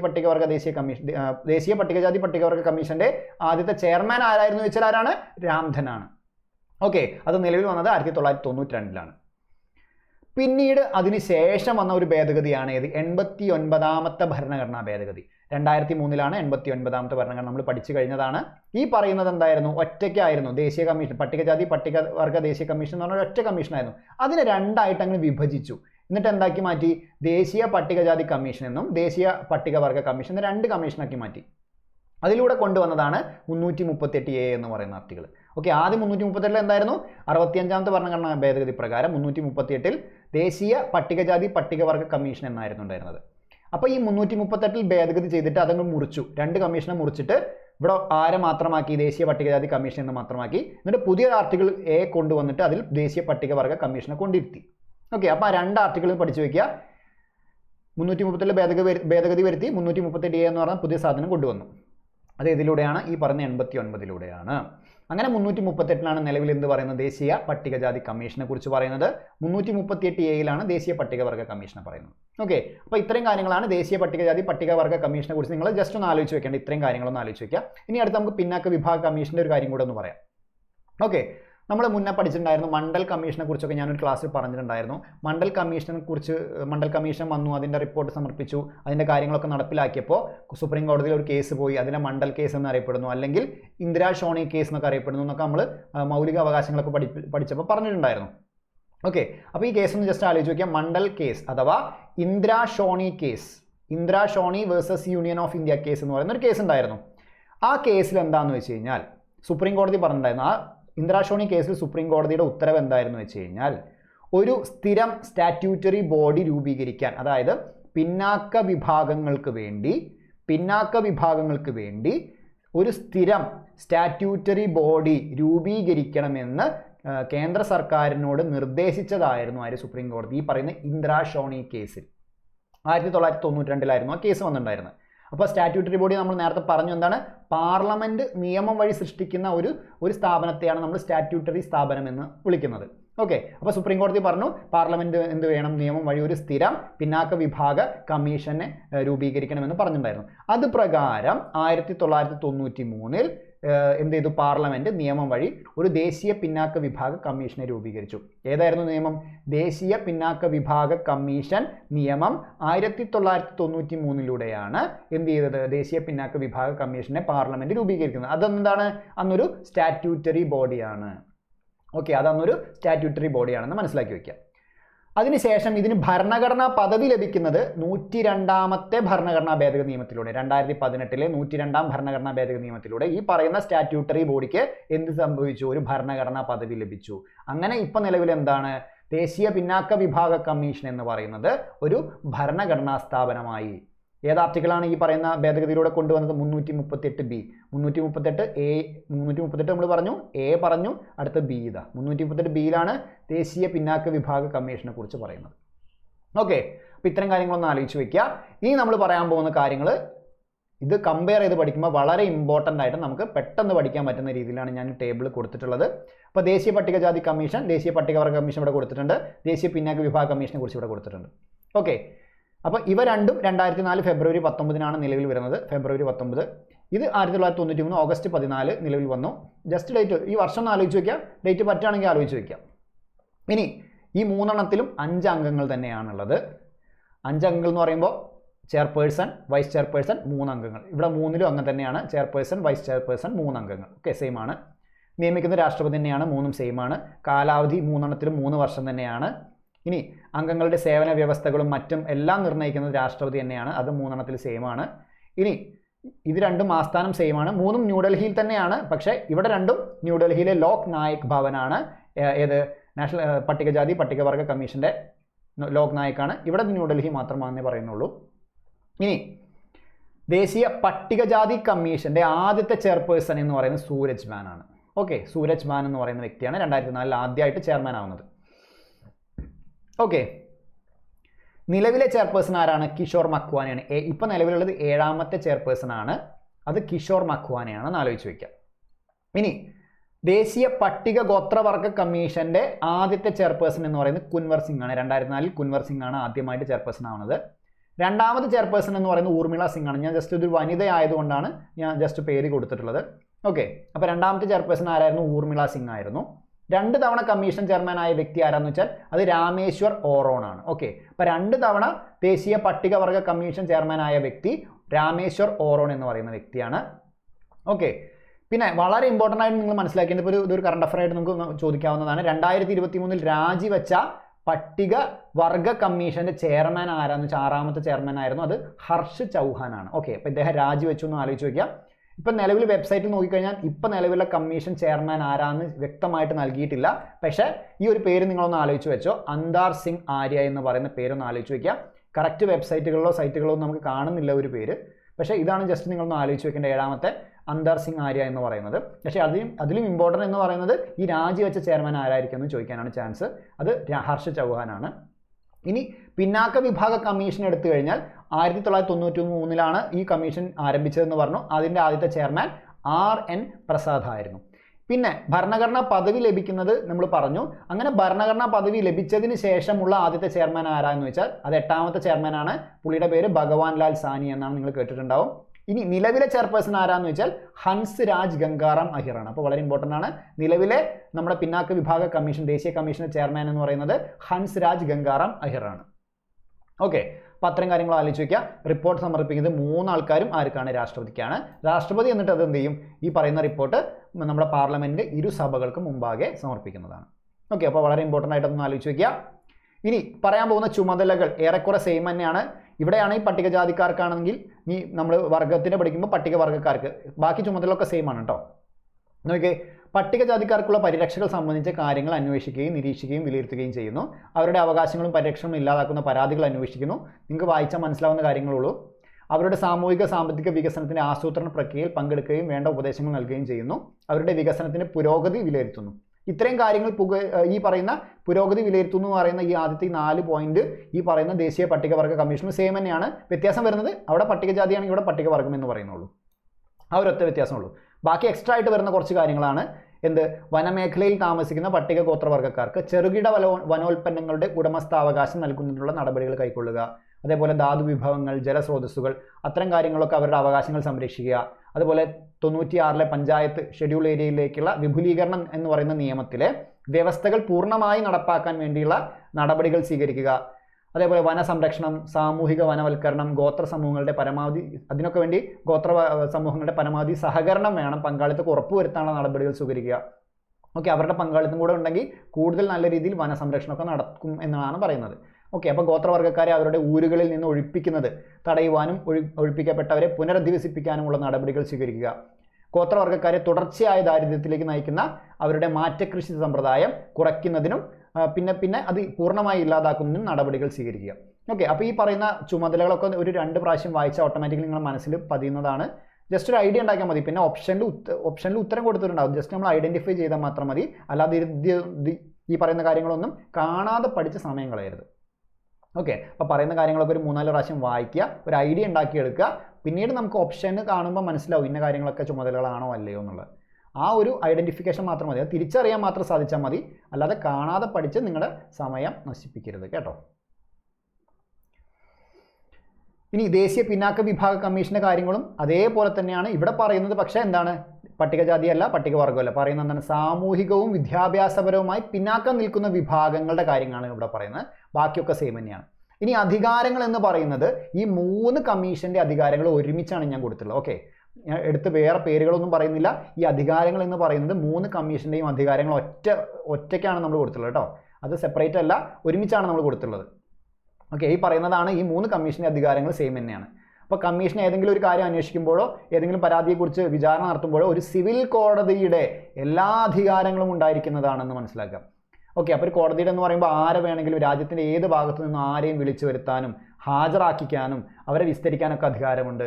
അതേപോലെ തന്നെ ഏത് രേഖ വെളിപ്പെടുത്താനും ഹാജരാക്കാൻ ആവശ്യപ്പെടാനും അധികാരമുണ്ട്. അതേപോലെ സത്യവാങ്മൂലത്തിന്മേൽ തെളിവ് സ്വീകരിക്കുന്നത് അധികാരമുണ്ട്.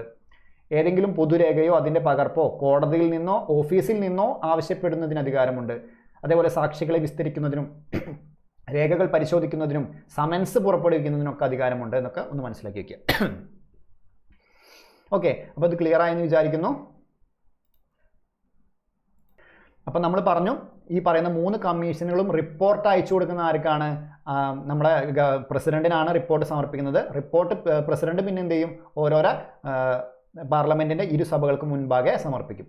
ഇനി ഏതെങ്കിലും സംസ്ഥാന സർക്കാരുമായിട്ട് ഏതെങ്കിലും റിപ്പോർട്ട് ഉണ്ടെന്ന് വിചാരിക്കും. അപ്പോൾ അതായത് ഈ പറയുന്ന ദേശീയ പട്ടികജാതി പട്ടിക ഓരോ സംസ്ഥാനത്തിനും ഉണ്ടാവും. അപ്പോൾ ഓരോ സംസ്ഥാന സർക്കാരുമായി ബന്ധപ്പെട്ട റിപ്പോർട്ടുകളാണെങ്കിൽ അത്തരം റിപ്പോർട്ടുകൾ എന്ത് ചെയ്യും? ആദ്യം രാഷ്ട്രപതിക്കാണ് സമർപ്പിക്കുന്നത്. രാഷ്ട്രപതി അത് ബന്ധപ്പെട്ട സംസ്ഥാന ഗവൺമെന്റിന് അയച്ചു നൽകും. ഓക്കെ, ആ കാര്യം കൂടി ഒന്ന് ആലോചിക്കുക. അപ്പോൾ സംസ്ഥാന സർക്കാരുമായി ബന്ധപ്പെട്ട റിപ്പോർട്ടുകൾ ഉണ്ടെങ്കിൽ രാഷ്ട്രപതി അത് അതാത് സംസ്ഥാന സർക്കാരുകൾക്ക് അയച്ചു നൽകും എന്നതുകൂടെ ഒന്ന് ആലോചിച്ച് വയ്ക്കുക. ഓക്കെ, ഇതുമായി ബന്ധപ്പെട്ട 2-3 പോയിന്റ് കൂടെ ഞാൻ പറയാം. ജസ്റ്റ് ഒരു ആർട്ടിക്കിൾ, ഈ ആർട്ടിക്കിൾ 330 എന്താ പറയുന്നത്? ആർട്ടിക്കിൾ 330 പറയുന്നത് ലോകസഭയിൽ ലോകസഭയിൽ ഈ പറയുന്ന പട്ടികജാതി വർഗ വിഭാഗങ്ങൾക്കുള്ള സീറ്റ് സംവരണത്തെക്കുറിച്ചാണ് പറയുന്നത്. ഓക്കെ, സീറ്റ് സംവരണം. ഓക്കെ, അപ്പോൾ ആർട്ടിക്കിൾ 330 പട്ടികവർഗ വിഭാഗങ്ങൾക്കുള്ള ലോകസഭയിലെ സീറ്റ് സംവരണത്തെക്കുറിച്ച് പറയുന്ന ആർട്ടിക്കിൾ 330 ഇനി ആർട്ടിക്കിൾ 332 എന്താ പറയുന്നത്? ആർട്ടിക്കിൾ 332 പറയുന്നത് ഈ പറയുന്ന പട്ടികജാതി, പട്ടികവർഗ, ഷെഡ്യൂൾഡ് കാസ്റ്റ്, ഷെഡ്യൂൾഡ് ട്രൈബ് ഈ വിഭാഗങ്ങൾക്ക് സംസ്ഥാന നിയമസഭയിൽ സീറ്റ് സംവരണം, സംസ്ഥാന നിയമസഭയിൽ സീറ്റ് സംവരണത്തെക്കുറിച്ച് പറയുന്നു. ഓക്കെ, അപ്പോൾ പട്ടികജാതി, പട്ടികവർഗ വിഭാഗങ്ങൾക്ക് സംസ്ഥാന നിയമസഭയിൽ സീറ്റ് സംവരണത്തെക്കുറിച്ച് പറയുന്ന ആർട്ടിക്കിളാണ് ആർട്ടിക്കിൾ 332 എന്ന് പറയും. ഇനി വളരെ ഇമ്പോർട്ടൻ്റ് ആയിട്ട് പറയുന്ന ഒരു പോയിന്റാണ്. നമ്മൾ പറഞ്ഞു എന്തിനാണ് ദേശീയ പട്ടികജാതി കമ്മീഷൻ? ദേശീയ പട്ടികജാതി കമ്മീഷൻ അഥവാ national commission for scheduled caste. അപ്പോൾ പട്ടികജാതി കമ്മീഷന്റെ പ്രധാനപ്പെട്ട കാര്യം എന്താണ്? ഈ പറയുന്ന പട്ടികജാതി വിഭാഗങ്ങളുടെ സംരക്ഷണം, അവരുടെ സാമ്പത്തികമായ, സാംസ്കാരികമായ, വിദ്യാഭ്യാസപരമായ, സാമൂഹികമായ താല്പര്യങ്ങളൊക്കെ പ്രോത്സാഹിപ്പിക്കുക, അവരെ സംരക്ഷിക്കുക, അവരെ ചൂഷണത്തിൽ നിന്ന് സംരക്ഷിക്കുക എന്നൊക്കെ പറയുന്നതാണ് പട്ടികജാതി കമ്മീഷന്റെ പ്രധാനപ്പെട്ട ഉത്തരവ് എന്ന് പറയുന്നത്, അവരുടെ ജോലി എന്ന് പറയുന്നത്. ഇതല്ലാതെ ഒരു വിഭാഗം ആൾക്കാരെയും കൂടെ ഈ പറയുന്ന ദേശീയ പട്ടികജാതി കമ്മീഷൻ നോക്കുന്നുണ്ട്. അത് നിങ്ങൾ ചിന്തിച്ചിട്ടുണ്ടാവില്ല, പക്ഷെ ഒന്ന് മനസ്സിലാക്കി വയ്ക്കുക.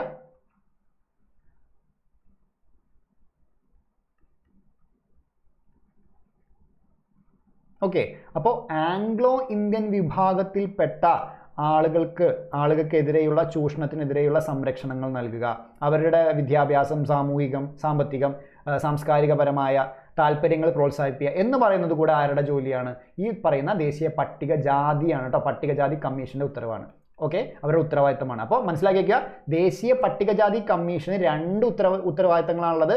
ഒന്ന്, പട്ടികജാതി വിഭാഗങ്ങളുടെ കാര്യങ്ങളും നോക്കുന്നുണ്ട്, അതുപോലെ തന്നെ ആംഗ്ലോ ഇന്ത്യൻ വിഭാഗങ്ങളുടെ കാര്യം കൂടെ നോക്കുന്നുണ്ട് എന്ന് കൂടെ നമുക്ക് മനസ്സിലാക്കി വയ്ക്കുക.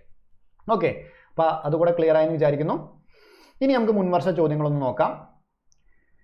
ഇന്ത്യൻ തെരഞ്ഞെടുപ്പ് കമ്മീഷനുമായി ബന്ധപ്പെട്ട തെറ്റായ, അപ്പോൾ നമ്മൾ ഈ കഴിഞ്ഞ ക്ലാസ്സിലും ഈ ക്ലാസ്സിലും പഠിച്ച കാര്യങ്ങളാണ് കേട്ടോ. ഇതുവരെ ചോദിച്ച ചോദ്യങ്ങളാണ് നമ്മൾ ഡിസ്കസ് ചെയ്യുന്നത്. അപ്പോൾ ഇന്ത്യൻ തെരഞ്ഞെടുപ്പ് കമ്മീഷനുമായി ബന്ധപ്പെട്ട തെറ്റായ പ്രസ്താവന ഏതെന്നാണ് ചോദ്യം. നോക്കിയേ, നമ്മൾ പഠിച്ചാണ് ഇന്ത്യൻ തെരഞ്ഞെടുപ്പ് കമ്മീഷൻ ഇപ്പോൾ 3 പേർ അടങ്ങുന്ന സമിതിയാണ് അല്ലേ? ഇപ്പോൾ സെയിം ആണ്, 3 പേരുള്ളതാണ്. അപ്പോൾ ശരിയാണ്. രാഷ്ട്രപതിയാണ് തെരഞ്ഞെടുപ്പ് കമ്മീഷനെ നിയമിക്കുന്നത്. നമ്മൾ പഠിച്ചിട്ടുണ്ട്, രാഷ്ട്രപതിയാണ് തെരഞ്ഞെടുപ്പ് കമ്മീഷനെ നിയമിക്കുന്നത് നമ്മൾ പഠിച്ചിട്ടുണ്ട്. ഇനി ചോദിച്ചിരിക്കാൻ നോക്കണേ, തെറ്റായ പ്രസ്താവനയാണ് ചോദിച്ചിട്ടുള്ളത്. അപ്പോൾ അത് ശ്രദ്ധിക്കണം, അണ്ടർലൈൻ ചെയ്യണം. തെറ്റായ പ്രസ്താവനയാണ്. അപ്പോൾ ഈ പറയുന്ന 2 ശരിയാണ്. ഇനി മൂന്നാമത്തെ നോക്കിയേ, തെരഞ്ഞെടുപ്പ് നടത്താൻ വിപുലമായ ഉദ്യോഗസ്ഥ വൃന്ദം തെരഞ്ഞെടുപ്പ് കമ്മീഷനുണ്ട്. നമ്മൾ ഓൾറെഡി പറഞ്ഞിട്ടുണ്ട്, അങ്ങനത്തെ ഒരു ഉദ്യോഗസ്ഥ വൃന്ദം തെരഞ്ഞെടുപ്പ് കമ്മീഷനില്ല. ആവശ്യമായ സന്ദർഭങ്ങളിൽ രാഷ്ട്രപതിയോടും ഗവർണറോടും അഭ്യർത്ഥിച്ചതിന് ശേഷമാണ് ഈ പറയുന്ന ഉദ്യോഗസ്ഥരെ അവർക്ക് കിട്ടുന്നതെന്നൊക്കെ നമ്മൾ പഠിച്ചിട്ടുണ്ട്. അപ്പോൾ ഇത് തെറ്റാണ്. ഓക്കെ, അപ്പോൾ തെറ്റായ പ്രസ്താവന 3 തെറ്റാണ്. അപ്പോൾ ഉത്തരം ഏതാ വരിക? 3മായി ബന്ധപ്പെട്ടത് വരും. അപ്പോൾ ഇതിലും 3 ഉണ്ട്, ഇവിടെയും 3 ഉണ്ട്, ഇവിടെയും 3 ഉണ്ട്. അപ്പോൾ ഇതെന്തായാലും വരത്തില്ല. ഇനി 4 നോക്കിയേ, രാഷ്ട്രപതി, ഉപരാഷ്ട്രപതി, രാജ്യസഭ, ലോകസഭ, സംസ്ഥാന നിയമസഭാ തെരഞ്ഞെടുപ്പുകൾ നടത്തുന്ന ഇന്ത്യൻ തെരഞ്ഞെടുപ്പ് കമ്മീഷനാണ്. അത് ശരിയാണെന്ന് നമുക്കറിയാം. അപ്പോൾ 4 വരത്തില്ല. 4 വരത്തില്ല എന്ന് പറയുമ്പോൾ ഇതൊക്കെ പോയി. ഓക്കെ, അപ്പോൾ അത് ആകെ തെറ്റുള്ളത് 3 മാത്രമാണ്. അപ്പോൾ നമ്മുടെ ഉത്തരം ഏതാണ്? 3 മാത്രമുള്ള ഒറ്റ ഉത്തരവേ ഉള്ളൂ. ഓപ്ഷൻ ബി ആണ് നമ്മുടെ ഉത്തരം. ഇനി അടുത്ത നോക്കി, കേന്ദ്രവും സംസ്ഥാനങ്ങളും തമ്മിൽ നികുതി പങ്കിടുന്നതിനെ പറ്റി രാഷ്ട്രപതിക്ക് നിർദ്ദേശം സമർപ്പിക്കുന്നത് അധികാരമുള്ള ഭരണഘടനാ സ്ഥാപനം. നികുതി എന്ന് പറയുമ്പോൾ നമുക്ക് മനസ്സിൽ വരണം ഏതാ? ധനകാര്യ കമ്മീഷനാണ്. അപ്പോൾ 2ന്റെ ഉത്തരം സി ആണ്. ചുവടെ ചേർക്കുന്നതിൽ തെറ്റായ പ്രസ്താവന ഏത്? യൂണിയൻ പബ്ലിക് സർവീസ് കമ്മീഷൻ ഒരു ഇവിടെ കണ്ടോ, വീണ്ടും തെറ്റാണെന്ന് ചോദിച്ചിട്ടുള്ളത്. അപ്പോൾ അണ്ടർലൈൻ ചെയ്യുക തെറ്റ് എന്നുള്ളത്. യൂണിയൻ പബ്ലിക് സർവീസ് കമ്മീഷൻ ഒരു ഭരണഘടനാ സ്ഥാപനമാണ്. അത് ശരിയാണ്. അപ്പോൾ ഉത്തരം 1 വരത്തില്ല. അപ്പോൾ 1 നമുക്ക് കളയാം, ഇതും കളയാം. ഓക്കെ, ഇനി അടുത്ത നോക്കിക്കേ, ഇതും കളയാൻ സാധിക്കും അല്ലേ? കാരണം ഇതിൽ 1 വരുന്നുണ്ട്. അപ്പോൾ ഇതും കളയാൻ സാധിക്കും. അപ്പോൾ നമുക്ക് ഓട്ടോമാറ്റിക്കലി ഉത്തരം കിട്ടിക്കഴിഞ്ഞു. 2ഉം 3ഉം ആണ് നമ്മുടെ ഉത്തരം കിട്ടിക്കഴിഞ്ഞു. ഇന്ന് വായിച്ചു നോക്കിയേ, സംസ്ഥാന പബ്ലിക് സർവീസ് കമ്മീഷൻ ഒരു ഭരണഘടനാ സ്ഥാപനമല്ല. അത് തെറ്റാണ്. കാരണം എന്താണ്? ശരിക്കും അതൊരു ഭരണഘടനാ സ്ഥാപനമാണ്. അപ്പോൾ ഇത് തെറ്റ്. പിന്നെ സംസ്ഥാന പബ്ലിക് സർവീസ് കമ്മീഷൻ ചെയർമാനെ നിയമിക്കുന്ന രാഷ്ട്രപതിയാണ്. അല്ല, സംസ്ഥാന പബ്ലിക് സർവീസ് കമ്മീഷൻ ചെയർമാനെ നിയമിക്കുന്നത് ആരാണ്? ഗവർണറാണ്. പുറത്താക്കുന്നതാണ് രാഷ്ട്രപതി എന്ന് പറയുന്നത്. ഓക്കെ, അപ്പോൾ 2ഉം 3ഉം ആണ് തെറ്റായി വന്നത്. ഉത്തരം എ ആണ്. ഓക്കെ, ഇനി ഈ പറയുന്ന ചോദ്യങ്ങളൊക്കെ നമ്മൾ ചെയ്യാൻ പോകുന്ന 2 ചോദ്യങ്ങൾ എന്ന് പറയുന്നത് UPSCക്ക് ചോദിച്ച ക്വസ്റ്റ്യങ്ങളാണ് കേട്ടോ. സിവിൽ സർവീസിന് ചോദിച്ച 2 ക്വസ്റ്റ്യങ്ങളാണ്. അപ്പോൾ അതും കൂടെ നമ്മളൊന്ന് നോക്കി വയ്ക്കാം. ഈ പറയുന്ന സ്റ്റേറ്റ്മെൻ്റ് ഒക്കെ വേണമെങ്കിൽ നമ്മുടെ പരീക്ഷയ്ക്ക് ഇനി ഒരു സിംഗിൾ സ്റ്റേറ്റ്മെൻ്റ് ഒക്കെ ആയിട്ട് ചോദിക്കാൻ ചാൻസ് ഉണ്ട്. അപ്പോൾ അതുകൂടെ ഒന്ന് ആലോചിച്ച് വയ്ക്കാം. ഇനി പറയുന്ന പ്രസ്താവനകൾ ശ്രദ്ധിക്കുക. അതിൽ ശരിയായ പ്രസ്താവനകളാണ് ചോദിച്ചിട്ടുള്ളത്. ഇന്ത്യൻ പാർലമെന്റിന്റെ യോഗങ്ങളിൽ പങ്കെടുക്കാൻ അനുമതിയുള്ള ഗവൺമെന്റ് ഉദ്യോഗസ്ഥർ അറ്റോർണി ജനറലും സോളിസിറ്റർ ജനറലും മാത്രമാണെന്നാണ് ചോദിച്ചിരിക്കുന്നത്. ഓക്കെ, അപ്പോൾ ഇന്ത്യൻ പാർലമെന്റ് യോഗങ്ങളിൽ പങ്കെടുക്കാൻ ആർക്ക് അധികാരമുണ്ട് നമുക്കറിയാം, അറ്റോർണി ജനറലിന് അധികാരമുണ്ടെന്ന് അറിയാം. പക്ഷേ സോളിസിറ്റർ ജനറൽ ആ അധികാരം ഇല്ല നമ്മൾ പഠിച്ചിട്ടുണ്ടായിരുന്നു. ഓക്കെ, അപ്പോൾ ഇത് തെറ്റാണെന്ന് നമുക്ക് മനസ്സിലായി. അത് അറ്റോർണി ജനറൽ മാത്രമേ ഉള്ളൂ, സോളിസിറ്റർ ജനറൽക്ക് ഇല്ല.